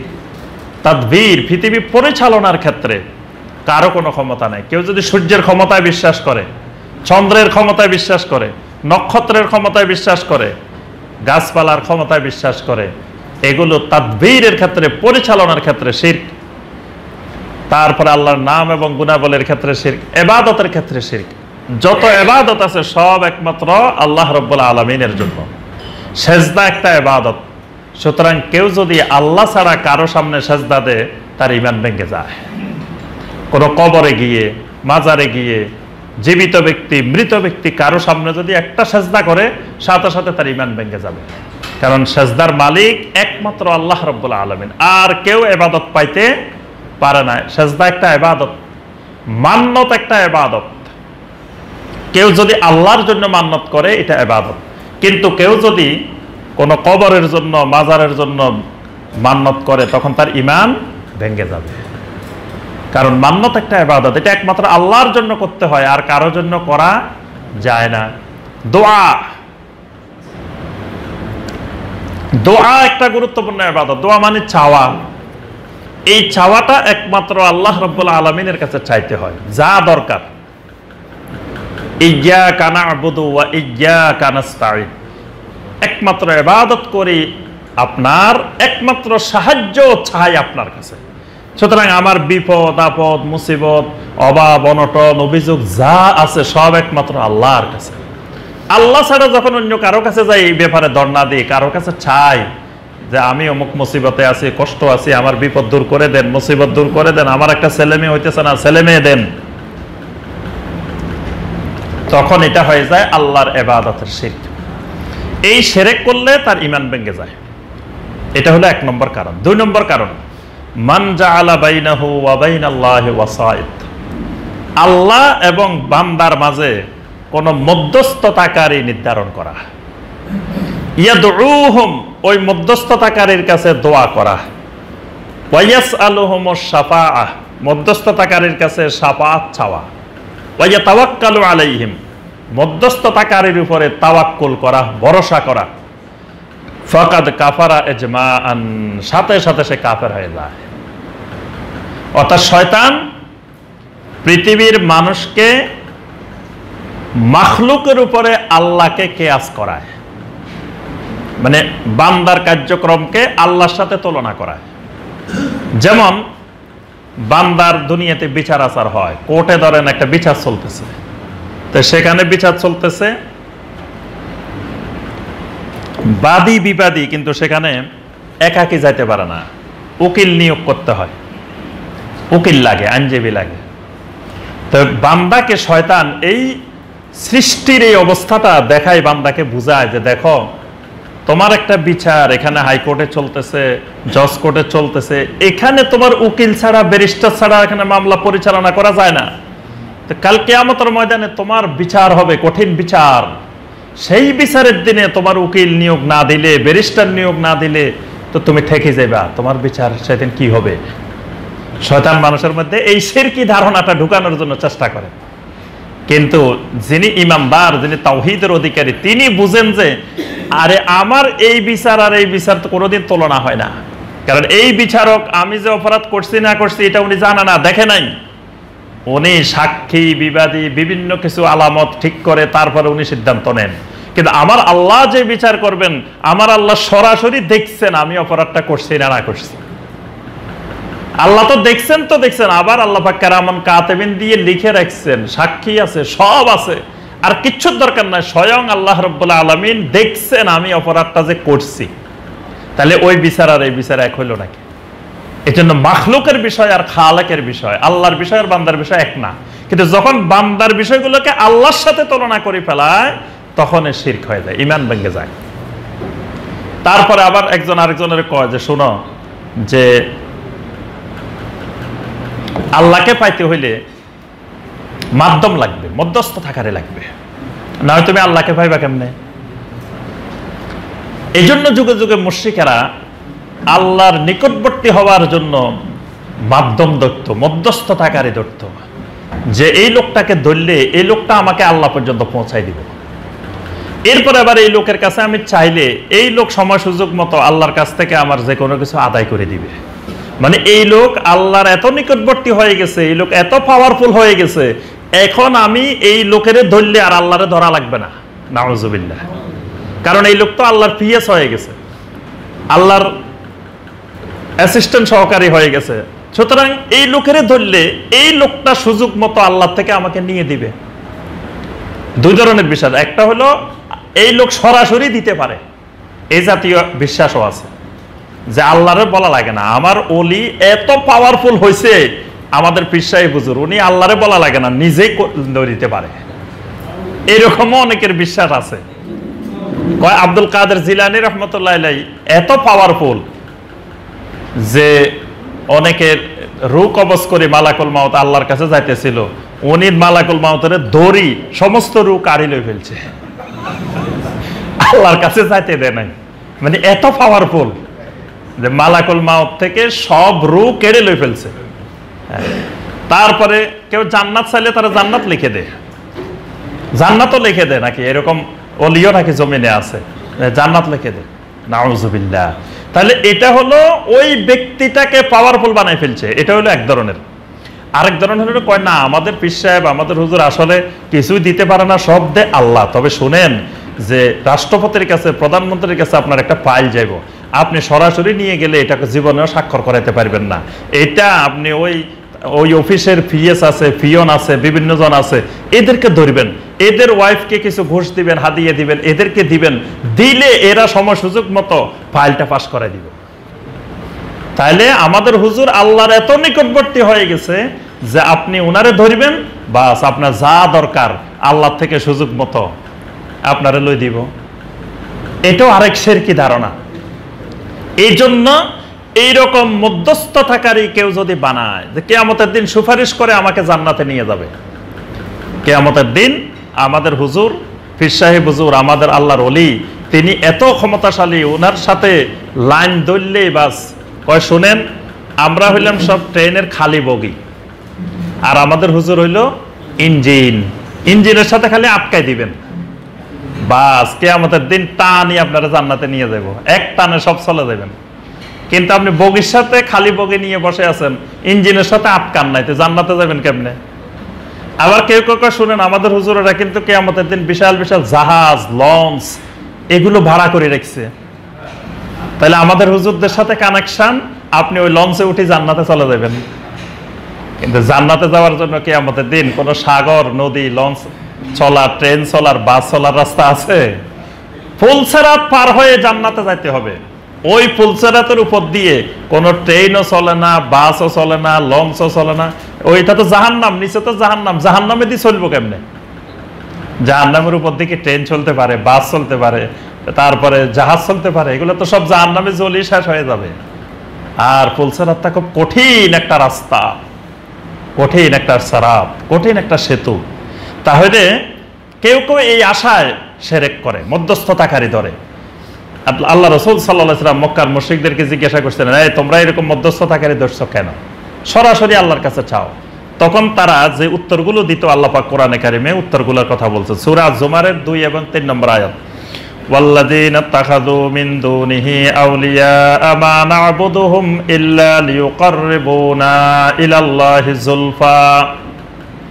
তারা একটা উত্তর দিত যে মা না'বুদুহুম ইল্লা লিয়ুকাররিবুনা ইলাল্লাহি যুলফা, যে এরা আল্লাহর মুকাররাবিন, আমরা যে সকল মাবুদের ইবাদত করতেছি এরা আল্লাহর নিকটবর্তী, নৈকট্যপ্রাপ্ত মানুষ, সুতরাং এদের ইবাদত করলে এরা আমাদেরকে আল্লাহ পর্যন্ত পৌঁছায় দিবে। মুশরিকদের শিরক করার এটা ছিল অন্যতম একটা কারণ। আরেকটা কারণ ছিল সূরা ইউনূসের 18 নম্বর আয়াতে আল্লাহ পাক বলছেন, ওয়া ইয়াবুদুনা মিন দুনিল্লাহি মা লা ইয়াদুররুহুম ওয়া লা ইয়ানফাউহুম ওয়া ইয়াকুলুনা হাউলাই শুফাআউনা ইনদাল্লাহ। তারা বলতো যে এরা কিয়ামতের দিন আল্লাহর কাছে আমাদের জন্য সুপারিশ করবে, এই জন্য আমরা এই সকল মাবুদের ইবাদত করি। তাহলে এইরকম কেউ যদি আল্লাহর কাছে তাকে পৌঁছায় দেওয়ার জন্য, আল্লাহর নৈকট্যপ্রাপ্ত বান্দা বানায় দেওয়ার জন্য, অথবা সুপারিশের জন্য, অথবা কোনো স্বার্থ, কোনো বিষয় দুনিয়াবি বা আখিরাতের হাসিল করার জন্য যদি মধ্যস্থতাকারী নির্ধারণ করে নে, ঈমান ভেঙে যাবে। আল্লাহ এবং বান্দার মধ্যে মাঝখানে কোনো মধ্যস্থতাকারী লাগবে না।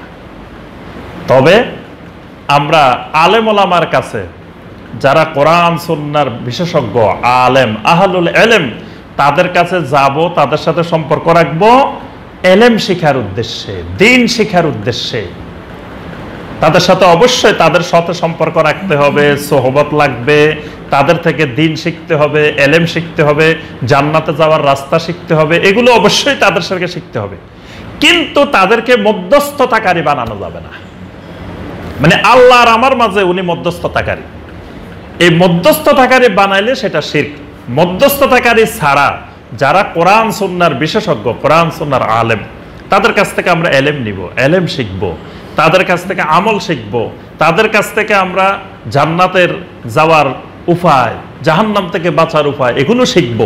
কিন্তু তাদেরকে কোনো ক্ষমতার মালিকানা দেওয়া যাবে না, যে আল্লাহ এবং আমার মাঝখানে তারা একটা বিশাল ক্ষমতা নিয়ে বসে আছেন, যে যেটা দিয়ে আমি অনেক উপকারিতা অর্জন করতে পারি।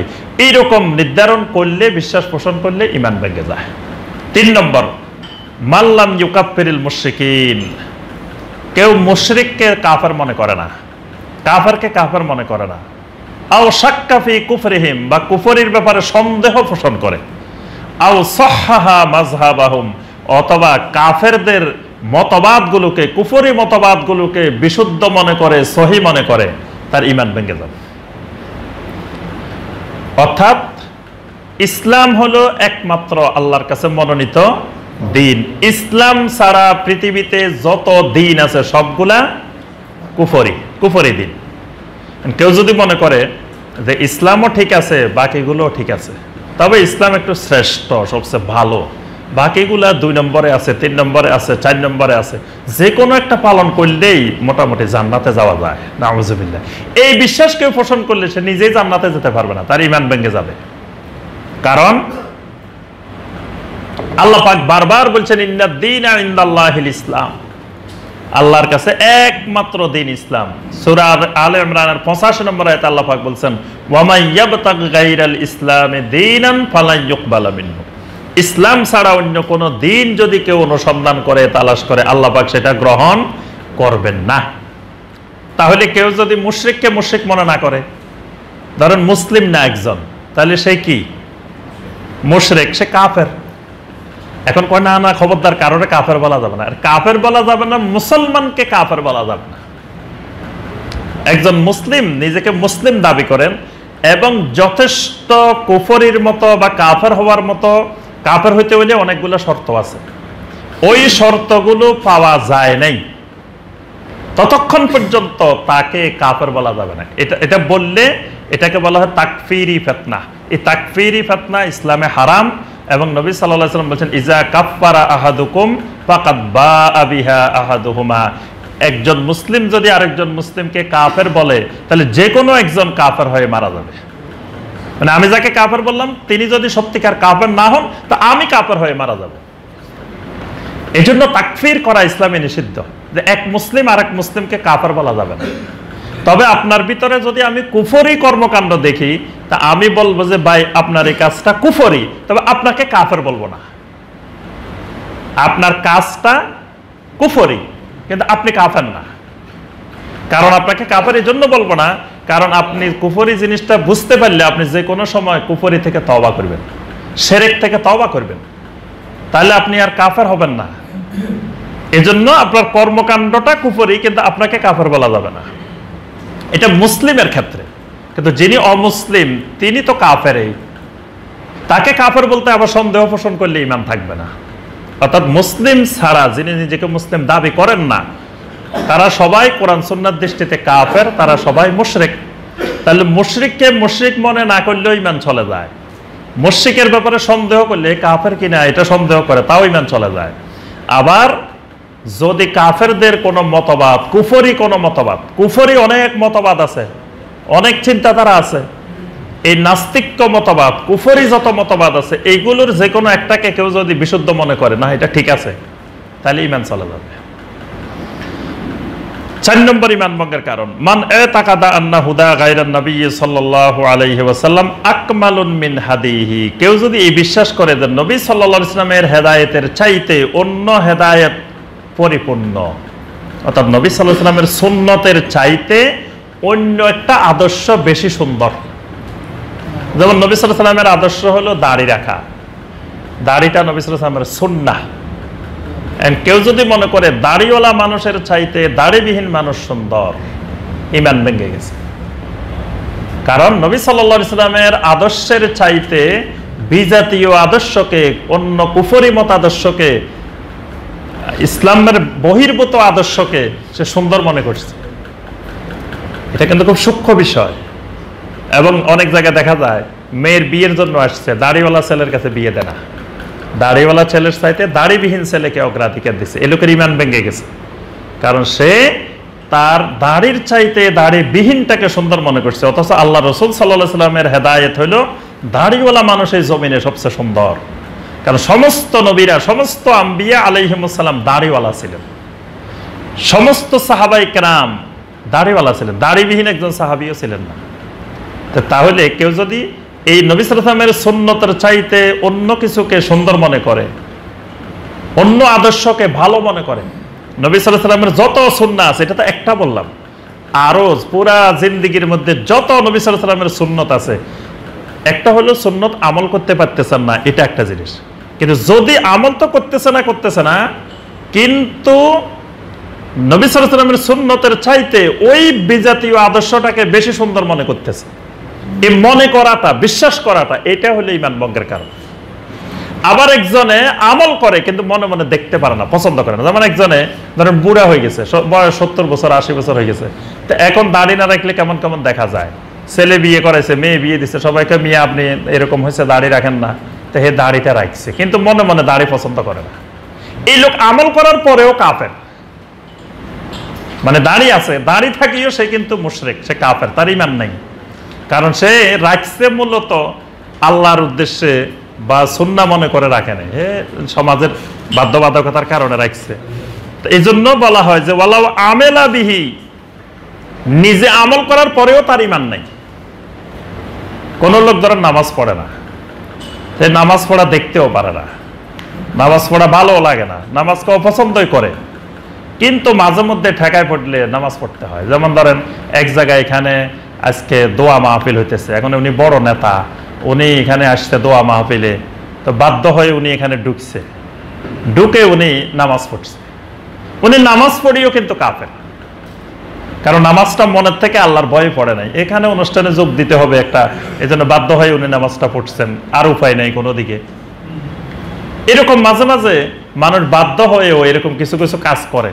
এই জন্য এরকম কাজ করলেও সে যদি অন্তর থেকে নবী সাল্লাল্লাহু আলাইহি ওয়াসাল্লামের আদর্শের চাইতে অন্য আদর্শকে উত্তম মনে করে, তাহলে তার ঈমান নাই।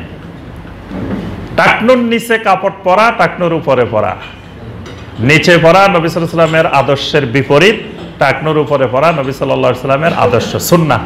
এন্ড কেউ যদি প্যান্ট বানানোর ক্ষেত্রে, পোশাক বানানোর ক্ষেত্রে নিচে পরাটাকে বেশি সুন্দর মনে করে, একটা হইলো কোনো কারণে সে বাধ্য হয়ে নিচে পড়তেছে, কিন্তু সে এটা উত্তম মনে করে না, তাহলে তার ঈমান আছে। কিন্তু কেউ যদি মনে করে না টাকনুর নিচে পড়াটাই সুন্দর, তাহলে সে নবী সাল্লাল্লাহু আলাইহি ওয়াসাল্লামের সুন্নাহর চাইতে অন্য আদর্শকে বেশি সুন্দর মনে করছে, বেশি হেদায়েতপূর্ণ মনে করছে, এজন্য ঈমান নেই। এইভাবে জীবনের প্রত্যেকটা ক্ষেত্রে। আর নবী সাল্লাল্লাহু আলাইহি ওয়াসাল্লাম এজন্য প্রত্যেক খুতবার শুরুতে এই কথাটা বলতেন, আম্মা বাদ ফাইন্না খাইরাল হাদিসে কিতাবুল্লাহ ওয়া খাইরাল হাদিয়ে হাদিয়ু মুহাম্মাদিন সাল্লাল্লাহু আলাইহি ওয়াসাল্লাম। যে দুনিয়ার সকল হেদায়েতের মধ্যে শ্রেষ্ঠ হেদায়েত মুহাম্মদুর রাসূলুল্লাহ সাল্লাল্লাহু আলাইহি ওয়াসাল্লামের হেদায়েত। 5 নম্বর ঈমান ভঙ্গের কারণ, মান আবগাদা শাইয়ান মিম্মা জাবি রাসূল সাল্লাল্লাহু আলাইহি ওয়াসাল্লাম। রাসূল সাল্লাল্লাহু আলাইহি ওয়াসাল্লাম যা কিছু নিয়ে এসেছেন এর কোনো কিছুকে অপছন্দ করা, মানে ইসলামের কোন একটা ছোট বিষয়, বড় বিষয়, যে কোনো বিষয় পছন্দ করে না, কয় ইসলামের এই বিষয়টা আমার পছন্দ না। কয় কোরআন বলতেছে চোর চুরি নিয়ে চুরি করলে হাত কাটে দিতে, এইটা আমার পছন্দ না, হাত কাটা এটা আবার কেমন জানেন, বর্বরতা জিনিস, খারাপ জিনিস, এটা পছন্দ হয় না, তার ঈমান নেই, ঈমান ভেঙে গেছে। কারণ এটা আল্লাহর বিধান, আমার পছন্দের কোনো ইখতিয়ার নাই। আল্লাহ পাক স্পষ্ট বলে দিয়েছেন, ওয়ামা কানা লিমুমিনিন ওয়ালা মুমিনাতিন ইজা কাদাল্লাহু ওয়া রাসূলুহু আমরান আন ইয়াকুনা লাহুমুল খিয়ারাতু মিন আমরিহিম। কোন মুমিন পুরুষ, কোন মুমিন নারী, তার কোনো ইখতিয়ার নাই।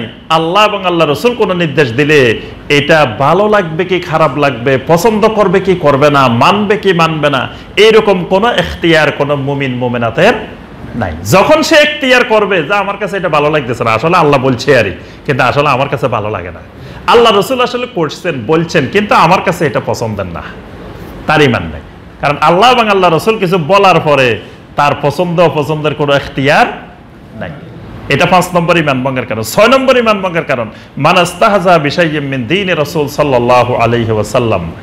রাসূল সাল্লাল্লাহু আলাইহি ওয়াসাল্লাম যে দ্বীন নিয়ে এসেছেন, এই দ্বীনের কোনো একটা বিষয় নিয়ে ঠাট্টা বিদ্রূপ করা, ইসলামের যে কোনো একটা বিষয় নিয়ে ঠাট্টা করলে, যদি ধরেন মেসওয়াক, এটা নবী সাল্লাল্লাহু আলাইহি ওয়াসাল্লামের একটা সুন্নাহ, এটা নিয়ে কেউ ঠাট্টা করলো, তারপরে আপনার ধরেন ডান হাতে খাওয়া, এটা নিয়ে কেউ ঠাট্টা করলো, ছোটখাটো বিষয় হোক, যে কোনো বিষয় হোক, আল্লাহ রসুলের দ্বীনের অন্তর্ভুক্ত যা আছে যে কোনো একটা বিষয় নিয়ে কেউ ঠাট্টা বিদ্রূপ করলে ঈমান ভেঙে যাবে।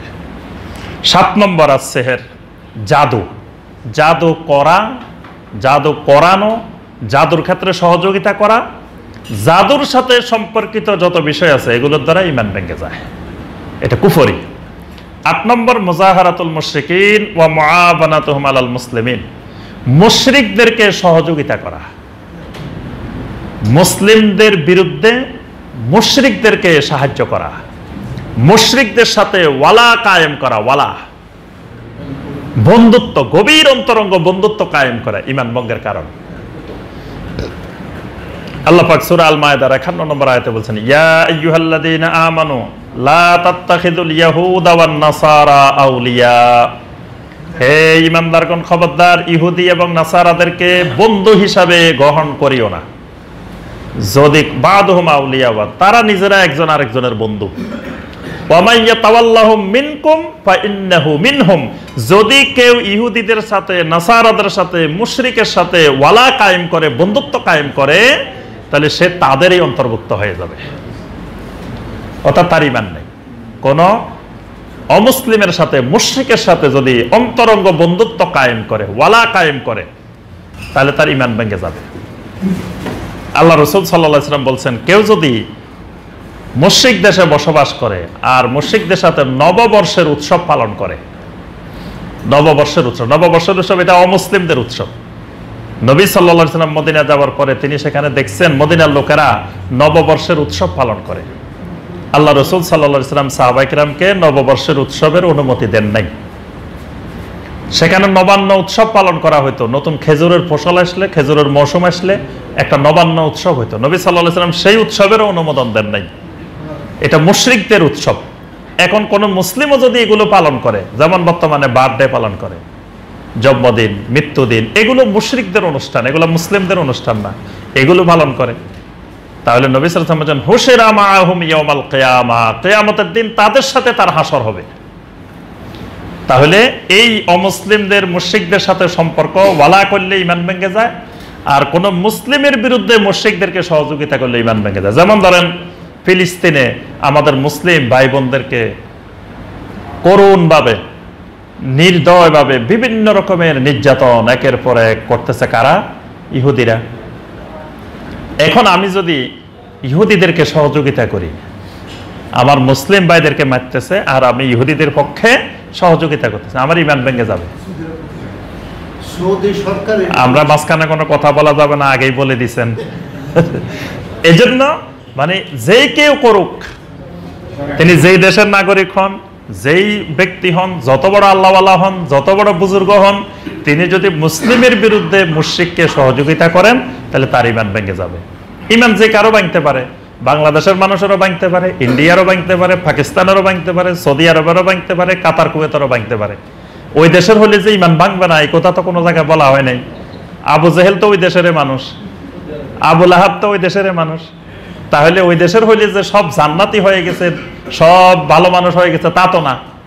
ওই দেশের সাথে আমাদের মূল বিষয় না, মূল বিষয় হলো আমাদের কোরআন এবং সুন্নাহর সাথে আমরা আলোচনা করব। কোরআন সুন্নাহয় আল্লাহ এবং আল্লাহর রাসূল বলছেন যে মুশরিকদের সাথে সম্পর্ক ওয়ালা করলে এবং কোন মুসলিম ভাইয়ের বিরুদ্ধে মুশরিককে সহযোগিতা করলে তাহলে ঈমান ভেঙে যায়।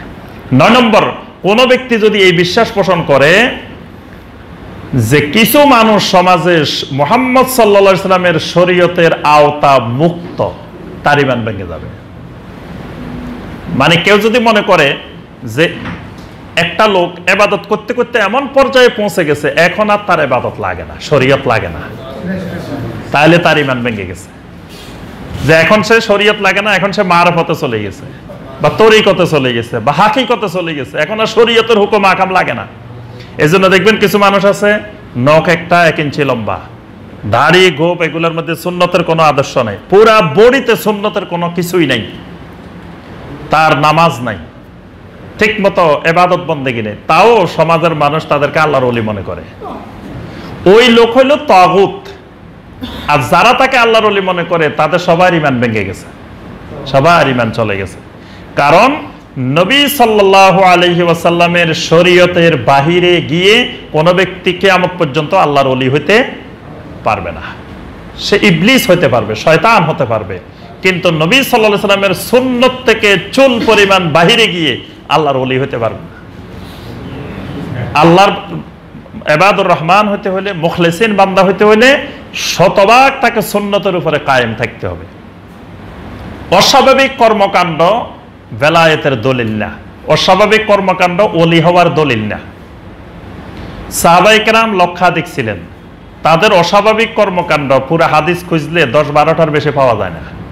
একজনের যদি একটা করে অস্বাভাবিক কর্মকাণ্ড ঘটতো তাহলে 1 লক্ষটা কর্মকাণ্ড হাদিসে আসার কথা ছিল, কি বলেন? কিন্তু এরকম পাওয়া যায় না, কারণ অস্বাভাবিক কর্মকাণ্ড এটা আল্লাহর ওলি হওয়ার দলিল না। ইমাম শাফিঈ রাহমাতুল্লাহ আলাইহি বলেছেন, ইজা রাআইতুমুর রাজুলা ইয়াতিরু ফিল হাওয়া আও ইয়ামশি আলাল মা, যদি কোনো ব্যক্তিকে দেখো আকাশে উঠতেছে তোমাদের চোখের সামনে দিয়ে, অথবা পানির উপর দিয়ে হেঁটে চলে যাচ্ছে, ফালা তুসাদ্দিকুহু, খবরদার এই লোককে কখনো আল্লাহর ওলি মনে করিও না। হাত্তা তা'লামু মুতাবাআতা সুন্নাত রাসূলিল্লাহি সাল্লাল্লাহু আলাইহি ওয়াসাল্লাম, যতক্ষণ না তার মধ্যে পরিপূর্ণ রাসূলুল্লাহ সাল্লাল্লাহু আলাইহি ওয়াসাল্লামের সুন্নতের অনুসরণ না দেখবে। নবী সাল্লাল্লাহু আলাইহি ওয়াসাল্লামের এক একটা সুন্নত এক একটা কারামত, যার মধ্যে 50টা সুন্নত তিনি 50টা কারামতওয়ালা ওলি, যার মধ্যে 100টা সুন্নত আছে তিনি 100টা কারামতওয়ালা ওলি। অর্থাৎ সুন্নতটাই হলো ওলির মানদণ্ড, কিন্তু ওই অস্বাভাবিক কর্মকাণ্ড ওলির মানদণ্ড না। এটা যদি ওলির মানদণ্ডই হতো তাহলে দাজ্জাল হবে পৃথিবীতে সবচেয়ে বড় অস্বাভাবিক কর্মকাণ্ড করার লোক। দাজ্জাল নির্দেশ দিলে বৃষ্টি পড়া শুরু হবে। দাজ্জাল যদি বলে বাতাসকে একটা কাজ করার জন্য, দেখা যাবে যে সাথে সাথে হচ্ছে, মানুষকে মেরে ফেলতে পারবো, জিন্দা করে ফেলতে পারবো দাজ্জাল। তাহলে এর থেকে বড় আল্লাহর ওলি আর কে আছে? যারা এই সকল অস্বাভাবিক কর্মকাণ্ডকে বেলায়েত মনে করে, ওলির লক্ষণ মনে করে, এরাই প্রথম দাজ্জালের কবলে পড়বে। দাজ্জালকে দেখলে মনে করবে ওরে আল্লাহ, বিরাট আল্লাহর ওলি চলে আসছে, দেখো কত কারামত তার, কত অস্বাভাবিক কর্মকাণ্ড। বলবে যে বাগদাদের ওলি চলে আসছে। আমাদের দেশে আগে বলতো না বাগদাদের খরমা খেজুর, সবাই বলবে যে বাগদাদের আল্লাহর ওলি এসে গেছে দাজ্জালের ফিতনায়। এই জন্য কোটি কোটি মানুষ দাজ্জালের ফিতনায় পড়বে। এই জন্য আমরা যে কথাটা বলছি যে ঈমান ভঙ্গের 9 নম্বর কারণ হলো মৃত্যু পর্যন্ত রাসূলুল্লাহ সাল্লাল্লাহু আলাইহি ওয়াসাল্লামের শরীয়তের উপরে থাকতে হবে। কিছু কিছু লোক নামাজ পড়ে না, জিজ্ঞাসা করলে কি ব্যাপার আপনি নামাজ পড়েন না কেন? বলে যে ভাই তোমরা এখন শরীয়তের মধ্যে আছো, আমরা এখন শরীয়ত পার হই, এখন হাকিকতে পৌঁছে গেছি। শরীয়তে যারা আছে তাদের নামাজ লাগে, যারা মারফতে তরিকতে থাকে এদের আর নামাজ লাগে না। তাহলে আল্লাহ রাসূল সাল্লাল্লাহু আলাইহি ওয়াসাল্লাম মৃত্যু পর্যন্ত তিনি সালাত কায়েম করেছেন। একেবারে অসুস্থ অবস্থায় নবী সাল্লাল্লাহু আলাইহি ওয়াসাল্লাম কোনো সালাত বাদ দেন নাই। তো তাহলে আল্লাহ রাসূল সাল্লাল্লাহু আলাইহি ওয়াসাল্লাম ওই হাকিকত পর্যন্ত পৌঁছতে পারেন নাই। যেখানে নবী সাল্লাল্লাহু আলাইহি ওয়াসাল্লাম পৌঁছতে পারেন নাই, আপনাকে কে বললো সেখানে পৌঁছতে? আপনি সেখানে পৌঁছবেন কেন? ওই জায়গা তো শয়তানের জায়গা। যদি নবী সাল্লাল্লাহু আলাইহি ওয়াসাল্লাম মৃত্যু পর্যন্ত 1 ওয়াক্ত নামাজ বাদ দেন নাই, শরীয়ত থেকে আওতামুক্ত হন নাই, নবী সাল্লাল্লাহু আলাইহি ওয়াসাল্লাম মৃত্যু পর্যন্ত পর্দা করছেন, কোন নারীর সামনে যান নাই, গায়রে মাহরাম কোন নারীর সামনে যান নাই, কোন নারী বেপর্দা নবী সাল্লাল্লাহু আলাইহি ওয়াসাল্লামের সামনে আসতে পারে নাই। নবী সাল্লাল্লাহু আলাইহি ওয়াসাল্লামের মৃত্যু পর্যন্ত হেজাবের বিধান, সালাতের বিধান, শরীয়তের সমস্ত বিধান মেনে চলছেন। তাহলে নবী সাল্লাল্লাহু আলাইহি ওয়াসাল্লাম নিজেও মৃত্যুর আগ মুহূর্ত পর্যন্ত শরীয়তের আওতামুক্ত হইতে পারেন নাই। সাহাবায়ে কেরাম কেউ মৃত্যুর আগ পর্যন্ত শরীয়তের আওতামুক্ত হইতে পারেন নাই। সুতরাং কেউ যদি শরীয়তের আওতামুক্ত নিজেকে মনে করে তার ঈমান ভেঙে যাবে। 10 নম্বর ঈমান ভঙ্গের কারণ আল ইরাদু আন দীনিল্লাহ, আল্লাহর দিন থেকে বিমুখ হয়ে থাকা, অর্থাৎ আল্লাহর দিনকে উপেক্ষা করা। দিনের খবর হলো না, দিনের কোনো শিখেও না, শিখায়ও না, দিনের সাথে তার কোনো সম্পর্ক নেই, তাহলে অটোমেটিক তার থেকে ঈমান বের হয়ে যায়। যেমন ধরেন বর্তমানে প্রযুক্তির যুগে বোঝা সহজ, আপনি একটা ফেসবুক বা আপনি একটা ইমেল অ্যাকাউন্ট খুলছেন, খুলে একেবারে 3-4 বছর আর খোলেনও নাই, খবরও নেন নাই, কিছু না, এমনি পালাই রেখেছেন, পরে দেখা যায় যে এটা আর নাই, অটোমেটিক চলে গেছে। ঈমান এনেছেন, ইসলাম গ্রহণ করছেন, কিন্তু একেবারে ইসলামের ঈমানের কোনো খোঁজ খবরে নেই, খবর নেন না, ইসলাম ঈমান সম্পর্কে জানা দরকার, বোঝা দরকার, এটারও খবর নাই। বা সালাত কায়েম করা দরকার, আল্লাহর ইবাদত করা দরকার, ইসলাম কি বলে এগুলো জানেও না, জানায়ও না, কোনো প্রয়োজনীয়তা নেই, দিনের কোনো খবর এনে না। আল্লাহ পাক কোরআনে কারিমে অনেক জায়গায় এরকম মানুষের পরিচয় দিয়েছেন যে আম্মা উনজিরু মুরিদুন, এদেরকে সতর্ক করা হলে এরা উপেক্ষা করে চলে যায়, এড়িয়ে চলে যায়, এদেরও ঈমান চলে যায়। কারণ ঈমান এমন এক জিনিস, ঈমান তার খোরাক খুঁজতে থাকে। ঈমান যার ভিতরে আছে সেই ঈমান তার খোরাক, তার খাবার খুঁজতে থাকে। তাহলে ঈমান যার ভিতরে আছে অবশ্যই সে ঈমানের তাগিদে অনেক কাজ করবে। তা এখন যার মধ্যে ক্ষুধাই লাগে না, ঈমানি কোনো ক্ষুধা নাই, বুঝতে হবে তার ঈমানে নেই। ঈমান থাকলে ঈমানি ক্ষুধাই আসবে, ঈমান নাই, ঈমানি ক্ষুধা নাই। ঈমানি ক্ষুধা লাগলে সে ঈমানি ক্ষুধা পূরণের জন্য ঈমানি খাবার খুঁজবে। যে ঈমানি খাবারে খুঁজে না, তাহলে তার ঈমানে ক্ষুধাও নাই, ঈমানে খাবারও লাগে না, তাহলে তার ঈমানে নেই। এটা হলো ঈমান ভঙ্গের 10 নম্বর কারণ। সংক্ষেপে আমরা এই 10টা কারণ আলোচনা করলাম। আল্লাহ পাক আমাদের সবাইকে এই 10টি কারণ জানার, বোঝার, বিস্তারিত ব্যাখ্যা সহকারে তৌফিক দান করুন। আচ্ছা, আরেকটা বিষয় আমরা সংক্ষেপে আলোচনা করে শেষ করবো, সেটা হলো কুফর। আমরা 5টা আলোচনা হলো, 6 নম্বর বিষয় হলো কুফর। কুফর মানে আমরা যে কাফের বলি না, যে বলি যে কাফের, অমুক কাফের হয়ে গেছে বা এরা কাফের, এই যে কাফেরটা কুফর থেকে। তাহলে কুফরটা বুঝতে হবে যে কুফরটা কি জিনিস, কিভাবে মানুষ কাফের হয়, কুফরি করলে কাফের হয়। কুফর মানে হলো আল ইনকার আল কাতাম, অর্থাৎ কোনো কিছু অস্বীকার করা, কোনো কিছু লুকাই ফেলা। ঈমানের বিপরীত হলো কুফর। ঈমানটা হলো, ঈমান অর্থ কি বলেন তো দেখি? জি, আসলে বিশ্বাস একটা অর্থ হয়, কিন্তু মূলত ঈমান বলতে বিশ্বাস না। ঈমান বলতে, জি, ঈমান হলো আমনুন থেকে, আমনুন থেকে ঈমান। আমনুন মানে আমানতদারিতা, আমনুন মানে নিরাপদ, নিরাপত্তা, এটাকে বলা হয় আমন থেকে আল আমিন। নবী সাল্লাল্লাহু আলাইহি সাল্লামকে বলতো লোকেরা কি আল আমিন, তারপরে আমানতদার। অর্থাৎ কুফরের বিপরীত ঈমান, ঈমানের বিপরীত কুফর। কুফর হলো কোনো কিছু লুকায়ে ফেলা, ঈমান হলো প্রকাশ করা। দুই জিনিস, একটা আরেকটার বিপরীত।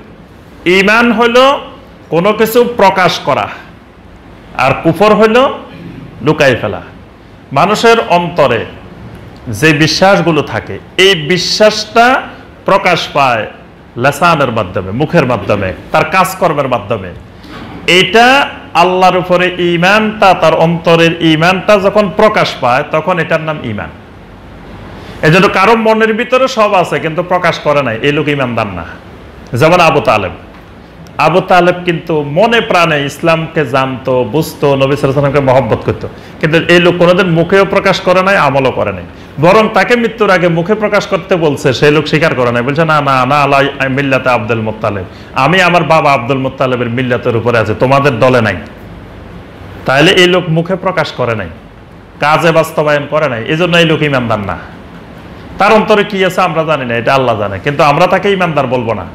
নবী সাল্লাল্লাহু আলাইহি ওয়াসাল্লাম বলেন, ইজা রাআইতুমুর রাজুল ইয়াতাদুল মাসাজিদ ফাশহাদু লাহু বিল ঈমান। যখন তোমরা কোন লোককে দেখবে মসজিদে আসা যাওয়া করতেছে, তোমরা বলিও যে লোকটা ঈমানদার। কারণ তোমরা বাহ্যিকভাবে দেখতেছো লোকটা নামাজ পড়ে, তার ঈমানদার না হলে কি নামাজ পড়ে নাকি?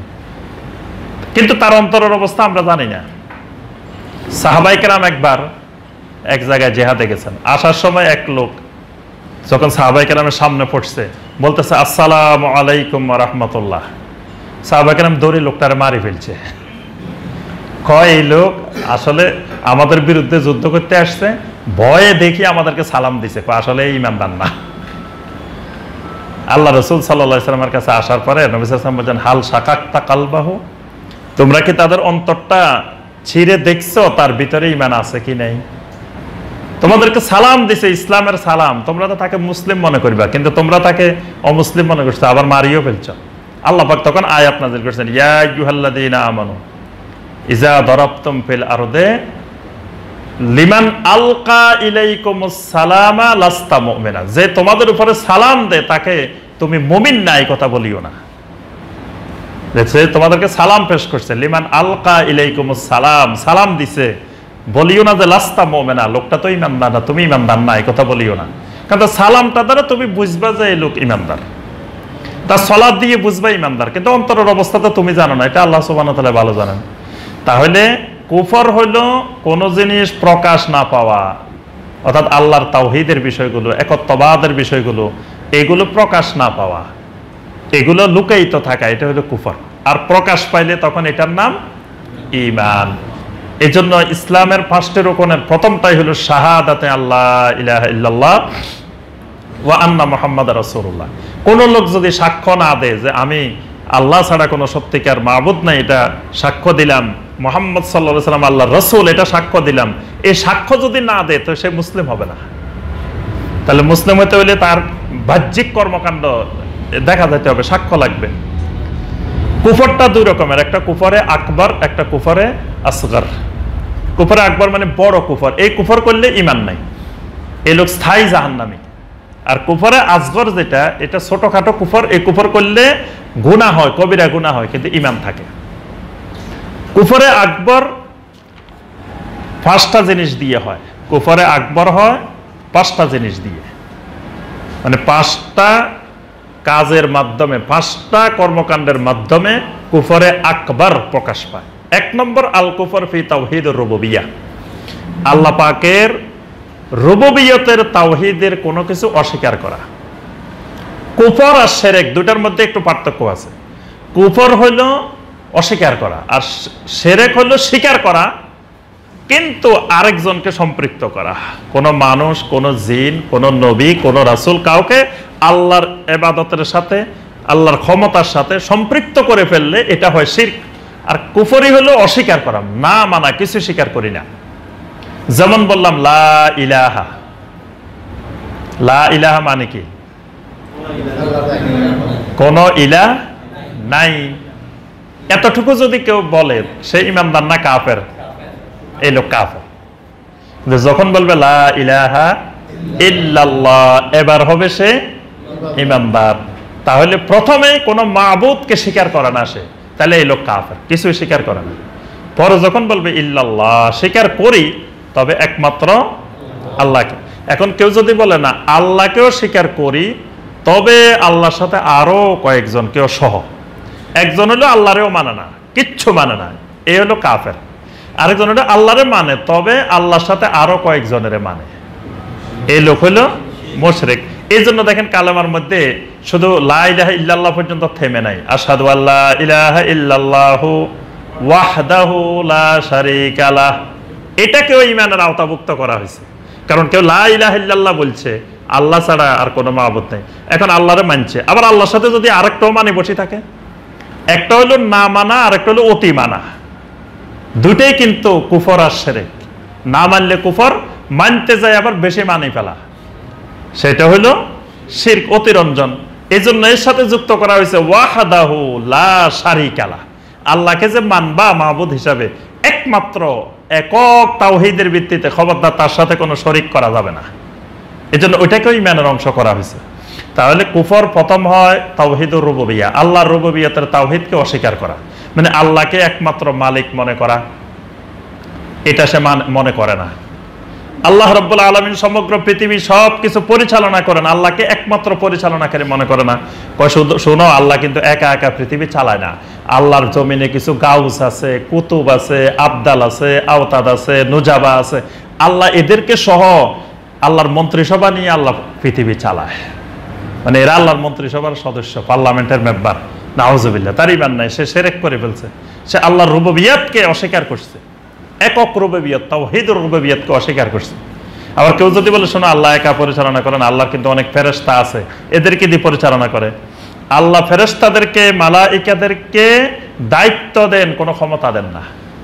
যেমন বৃষ্টি পরিচালনার দায়িত্ব দিচ্ছেন যে তুমি মেঘটা এদিকে নাও, এদিকে নাও, এদিকে নাও, কিন্তু সে ইচ্ছা করলে যে এই এলাকার মানুষেরা তার কাছে পছন্দ হয়েছে, ঢাকার মানুষ, এজন্য ঢাকা বৃষ্টি দিয়ে দিল।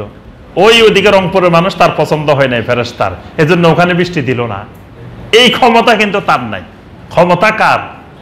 একমাত্র আল্লাহ। আল্লাহ সুবহানাহু ওয়া তাআলা তার যেখানে বলবেন বৃষ্টি দেওয়ার জন্য সেখানে দিবে, যেখানে মানা করবেন এখানে দিবে না। তার নিজস্ব কোনো পাওয়ার নেই। এটা হলো মালাইকা। আর মানুষকে আল্লাহ রাব্বুল আলামিন কোনো দায়িত্বও দেন না, ক্ষমতাও দেন না।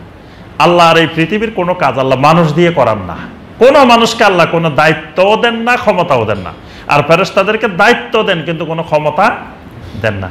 তাহলে তাওহীদুর রুবুবিয়তের কোনো কিছু অস্বীকার করলে কুফর। তাওহীদুল আসমা ওয়াস সিফাত, আল্লাহর নাম এবং গুণাবলী, যেমন আল্লাহর এলেমকে যদি কেউ অস্বীকার করে, আল্লাহর কুদরত অস্বীকার করে, আল্লাহর কালাম অস্বীকার করে, আল্লাহর রহমত অস্বীকার করে, আল্লাহর গজব অস্বীকার করে, আল্লাহর ক্রোধ অস্বীকার করে, এগুলোকে যদি কেউ অস্বীকার করে এটা হয় কুফর।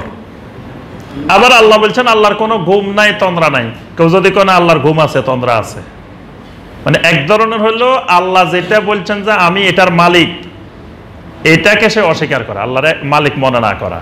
আরেকটা হলো আল্লাহ কাছে না আমার এগুলো কিচ্ছু নাই, আমি যদি কই আছে, ধর আল্লাহ বলছে লাম ইয়ালিদ ওয়া লাম ইউলাদ, আল্লাহর কোনো ছেলে নাই, আল্লাহও কারো ছেলে না। যদি কোনো আল্লাহর ছেলে আছে এটা কুফর। যদি বলে যে না আল্লাহরও মা বাবা আছে, এটা কুফর। মানে আল্লাহ যেগুলো থেকে মুক্ত, আল্লাহকে সেগুলোকে সম্পৃক্ত করা, এটাও কুফর। আবার আল্লাহ যেগুলোর মালিক সেগুলো অস্বীকার করা, এটাও কুফর। 3 নম্বর হলো আল কুফর ফি তাওহীদিল ইবাদাহ, আল্লাহর ইবাদতের তাওহীদের ক্ষেত্রে অস্বীকৃতি, অর্থাৎ এই সব ইবাদতের মালিক একমাত্র আল্লাহ, এটা মেনে না নেওয়া, এটাও কুফর। 4 নম্বর কুফর রাসূলুল্লাহ সাল্লাল্লাহু আলাইহি ওয়াসাল্লামের রিসালাতের ব্যাপারে কোনো কিছু অস্বীকার করা, যেমন নবী সাল্লাল্লাহু আলাইহি ওয়াসাল্লামের খতমে নবুয়ত অস্বীকার করা, নবী সাল্লাল্লাহু আলাইহি ওয়াসাল্লাম শেষ নবী কিয়ামত পর্যন্ত, এটা যদি কেউ অস্বীকার করে তাহলে কুফর। কেউ যদি নবী সাল্লাল্লাহু আলাইহি ওয়াসাল্লামের দাওয়াত ও তাবলীগ, অর্থাৎ নবী সাল্লাল্লাহু আলাইহি ওয়াসাল্লাম যে দিন আমাদের কাছে রেখে গেছেন এটা পরিপূর্ণতা সহকারে রেখে গেছেন, এটা যদি কেউ বিশ্বাস না করে, কেউ যদি কয় না নবী সাল্লাল্লাহু আলাইহি ওয়াসাল্লাম আসলে করে গেছেন, তবে কিছু জিনিস ভুলে গেছিলেন, মনে ছিল না, তো পরে কবরে যাওয়ার পরে হঠাৎ মনে হয়েছে, মনে হওয়ার পরে আমাদের অমুক ওলিরে উনি স্বপ্নে দেখাইছে, স্বপ্নে দেখাই কইছে যে শোনো আমি তো দুনিয়াতে কথাটা বলে আসতে ভুলে গেছি, তুমি একটু বলে দিও। এইরকম দেখবেন অনেক মানুষ আছে, এইরকম ওয়াজ মাহফিলে আমাদের দেশে অনেক কিচ্ছা কাহিনী হয় যে আমাদের অমুক হুজুরের আল্লাহ রসুল স্বপ্নে দেখাইছে, আল্লাহ রসুল এটা বলছে, এটা বলছে, এটা বলছে, তা আল্লাহ রসুল জীবিত থাকতে তাহলে ভুলে গেছিল এগুলা, পরে মনে হয়েছে, নাউযুবিল্লাহ। তাহলে অথচ নবী সাল্লাল্লাহু আলাইহি ওয়াসাল্লাম জীবিত অবস্থায় আল্লাহ পাক বলে দিয়েছেন আল ইয়াউমা আকমালতু লাকুম দীনাকুম, আজকে তোমাদের জন্য তোমাদের দ্বীনকে একেবারে কমপ্লিট পরিপূর্ণ করে দিয়েছে। অর্থাৎ দ্বীনের কোনো বিষয় নবী সাল্লাল্লাহু আলাইহি ওয়াসাল্লাম মৃত্যুর পরে আর নির্দেশনা কিয়ামত পর্যন্ত দিবেন না, সব নবী সাল্লাল্লাহু আলাইহি ওয়াসাল্লাম জীবিত অবস্থায় পরিপূর্ণ। তাহলে পরে যদি কেউ মনে করে যে পরেও নবী সাল্লাল্লাহু আলাইহি ওয়াসাল্লাম নির্দেশ দেন, তাহলে বোঝা গেল নবী সাল্লাল্লাহু আলাইহি ওয়াসাল্লাম জীবিত অবস্থা পরিপূর্ণ হয় নাই, এটা কুফর, এটা তার ঈমান চলে যাবে। নবী সাল্লাল্লাহু আলাইহি ওয়াসাল্লামের কোনো হাদিসে মুতাওয়াতির কেউ যদি অস্বীকার করে কাফের। হাদিসের কয়েকটা শ্রেণী বিভাগ আছে। হাদিসে মুতাওয়াতির যেগুলো, মুতাওয়াতির হলো 50 বা তার ঊর্ধ্বের সাহাবী একটা হাদিস বর্ণনা করছে, বা এত অধিক সংখ্যক রাবী বর্ণনা করছে যে ব্যাপারে আর সন্দেহের বিন্দুমাত্র অবকাশ নাই, এরকম হাদিস যদি কেউ অস্বীকার করে তাহলে ঈমান থাকবে না। কোরআনের কোনো একটা আয়াত, কোনো একটা শব্দ অস্বীকার করলে ঈমান থাকবে না, কুফর। তবে নবী সাল্লাল্লাহু আলাইহি ওয়াসাল্লামের সহিহ হাদিস অস্বীকার করলে উলামায়ে কেরাম আহলুল ইলমরা বলছেন তাকে কাফের বলা যাবে না, তাকে গোমরা বলতে হবে, দলালা বলতে হবে, সহিহ হাদিসও যদি অস্বীকার করে। কিন্তু মুতাওয়াতির হাদিস অস্বীকার করলে এটা সুস্পষ্ট কুফর। আচ্ছা, কোনো একটা হালালকে হারাম মনে করা, হারামকে হালাল মনে করা, এটাও কুফর। তারপরে যে ইবাদতগুলো কোরআন সুন্নাহ দ্বারা স্বীকৃত, যেমন সালাত, যাকাত, সিয়াম, অসংখ্য হাদিস দ্বারা, কোরআন দ্বারা স্বীকৃত, এগুলো যদি কেউ একটা ইবাদতকে অস্বীকার করে যদি কয় না সলাৎ ফরজ না, সলাৎ মাঝে মধ্যে আদায় না করলেও চলে, তাহলে এটা হলো কি কুফর। 5 নম্বর কুফর আল কুফর ফির রাদা ওয়াল বারা, সন্তুষ্টি অসন্তুষ্টির কুফর। এটা খুবই গুরুত্বপূর্ণ, এটা একটু ভালো করে শুনবেন। আল্লাহর নাজিলকৃত কোনো বিধানকে অপছন্দ করা। কোরআন এবং সুন্নাহ যত বিধিবিধান আছে, একটা বিধিবিধানকে কেউ যদি অপছন্দ করে তাহলে হয় কুফর, ঈমান চলে যায়। আল্লাহর কোনো বিধিবিধান নিয়ে হাসি তামাশা ঠাট্টা উপহাস করা, ঈমান চলে যায়। তারপরে মুশরিক, নাস্তিক, মুরতাদ এগুলোর সাথে যারা জড়িত এদেরকে কাফের বলতে অস্বীকার করা, সন্দেহ করা, বন্ধুত্ব রাখা, একটু আগে আমরা যেটা বললাম, এটা কুফরি। ইসলাম ছাড়া অন্য কোনো মতবাদ, অন্য কোনো ধর্ম অনুসরণ করলেও মুক্তি পাওয়া যাবে, এই কথা বিশ্বাস করলেও শিরক। কোয়ান্টাম মেথড আছে না, নাম শুনছেন না? কোয়ান্টাম মেথড, এই কোয়ান্টাম মেথডের মতবাদ কিন্তু এটা, যে কোনো ধর্মাবলম্বী হলেও অসুবিধা নেই।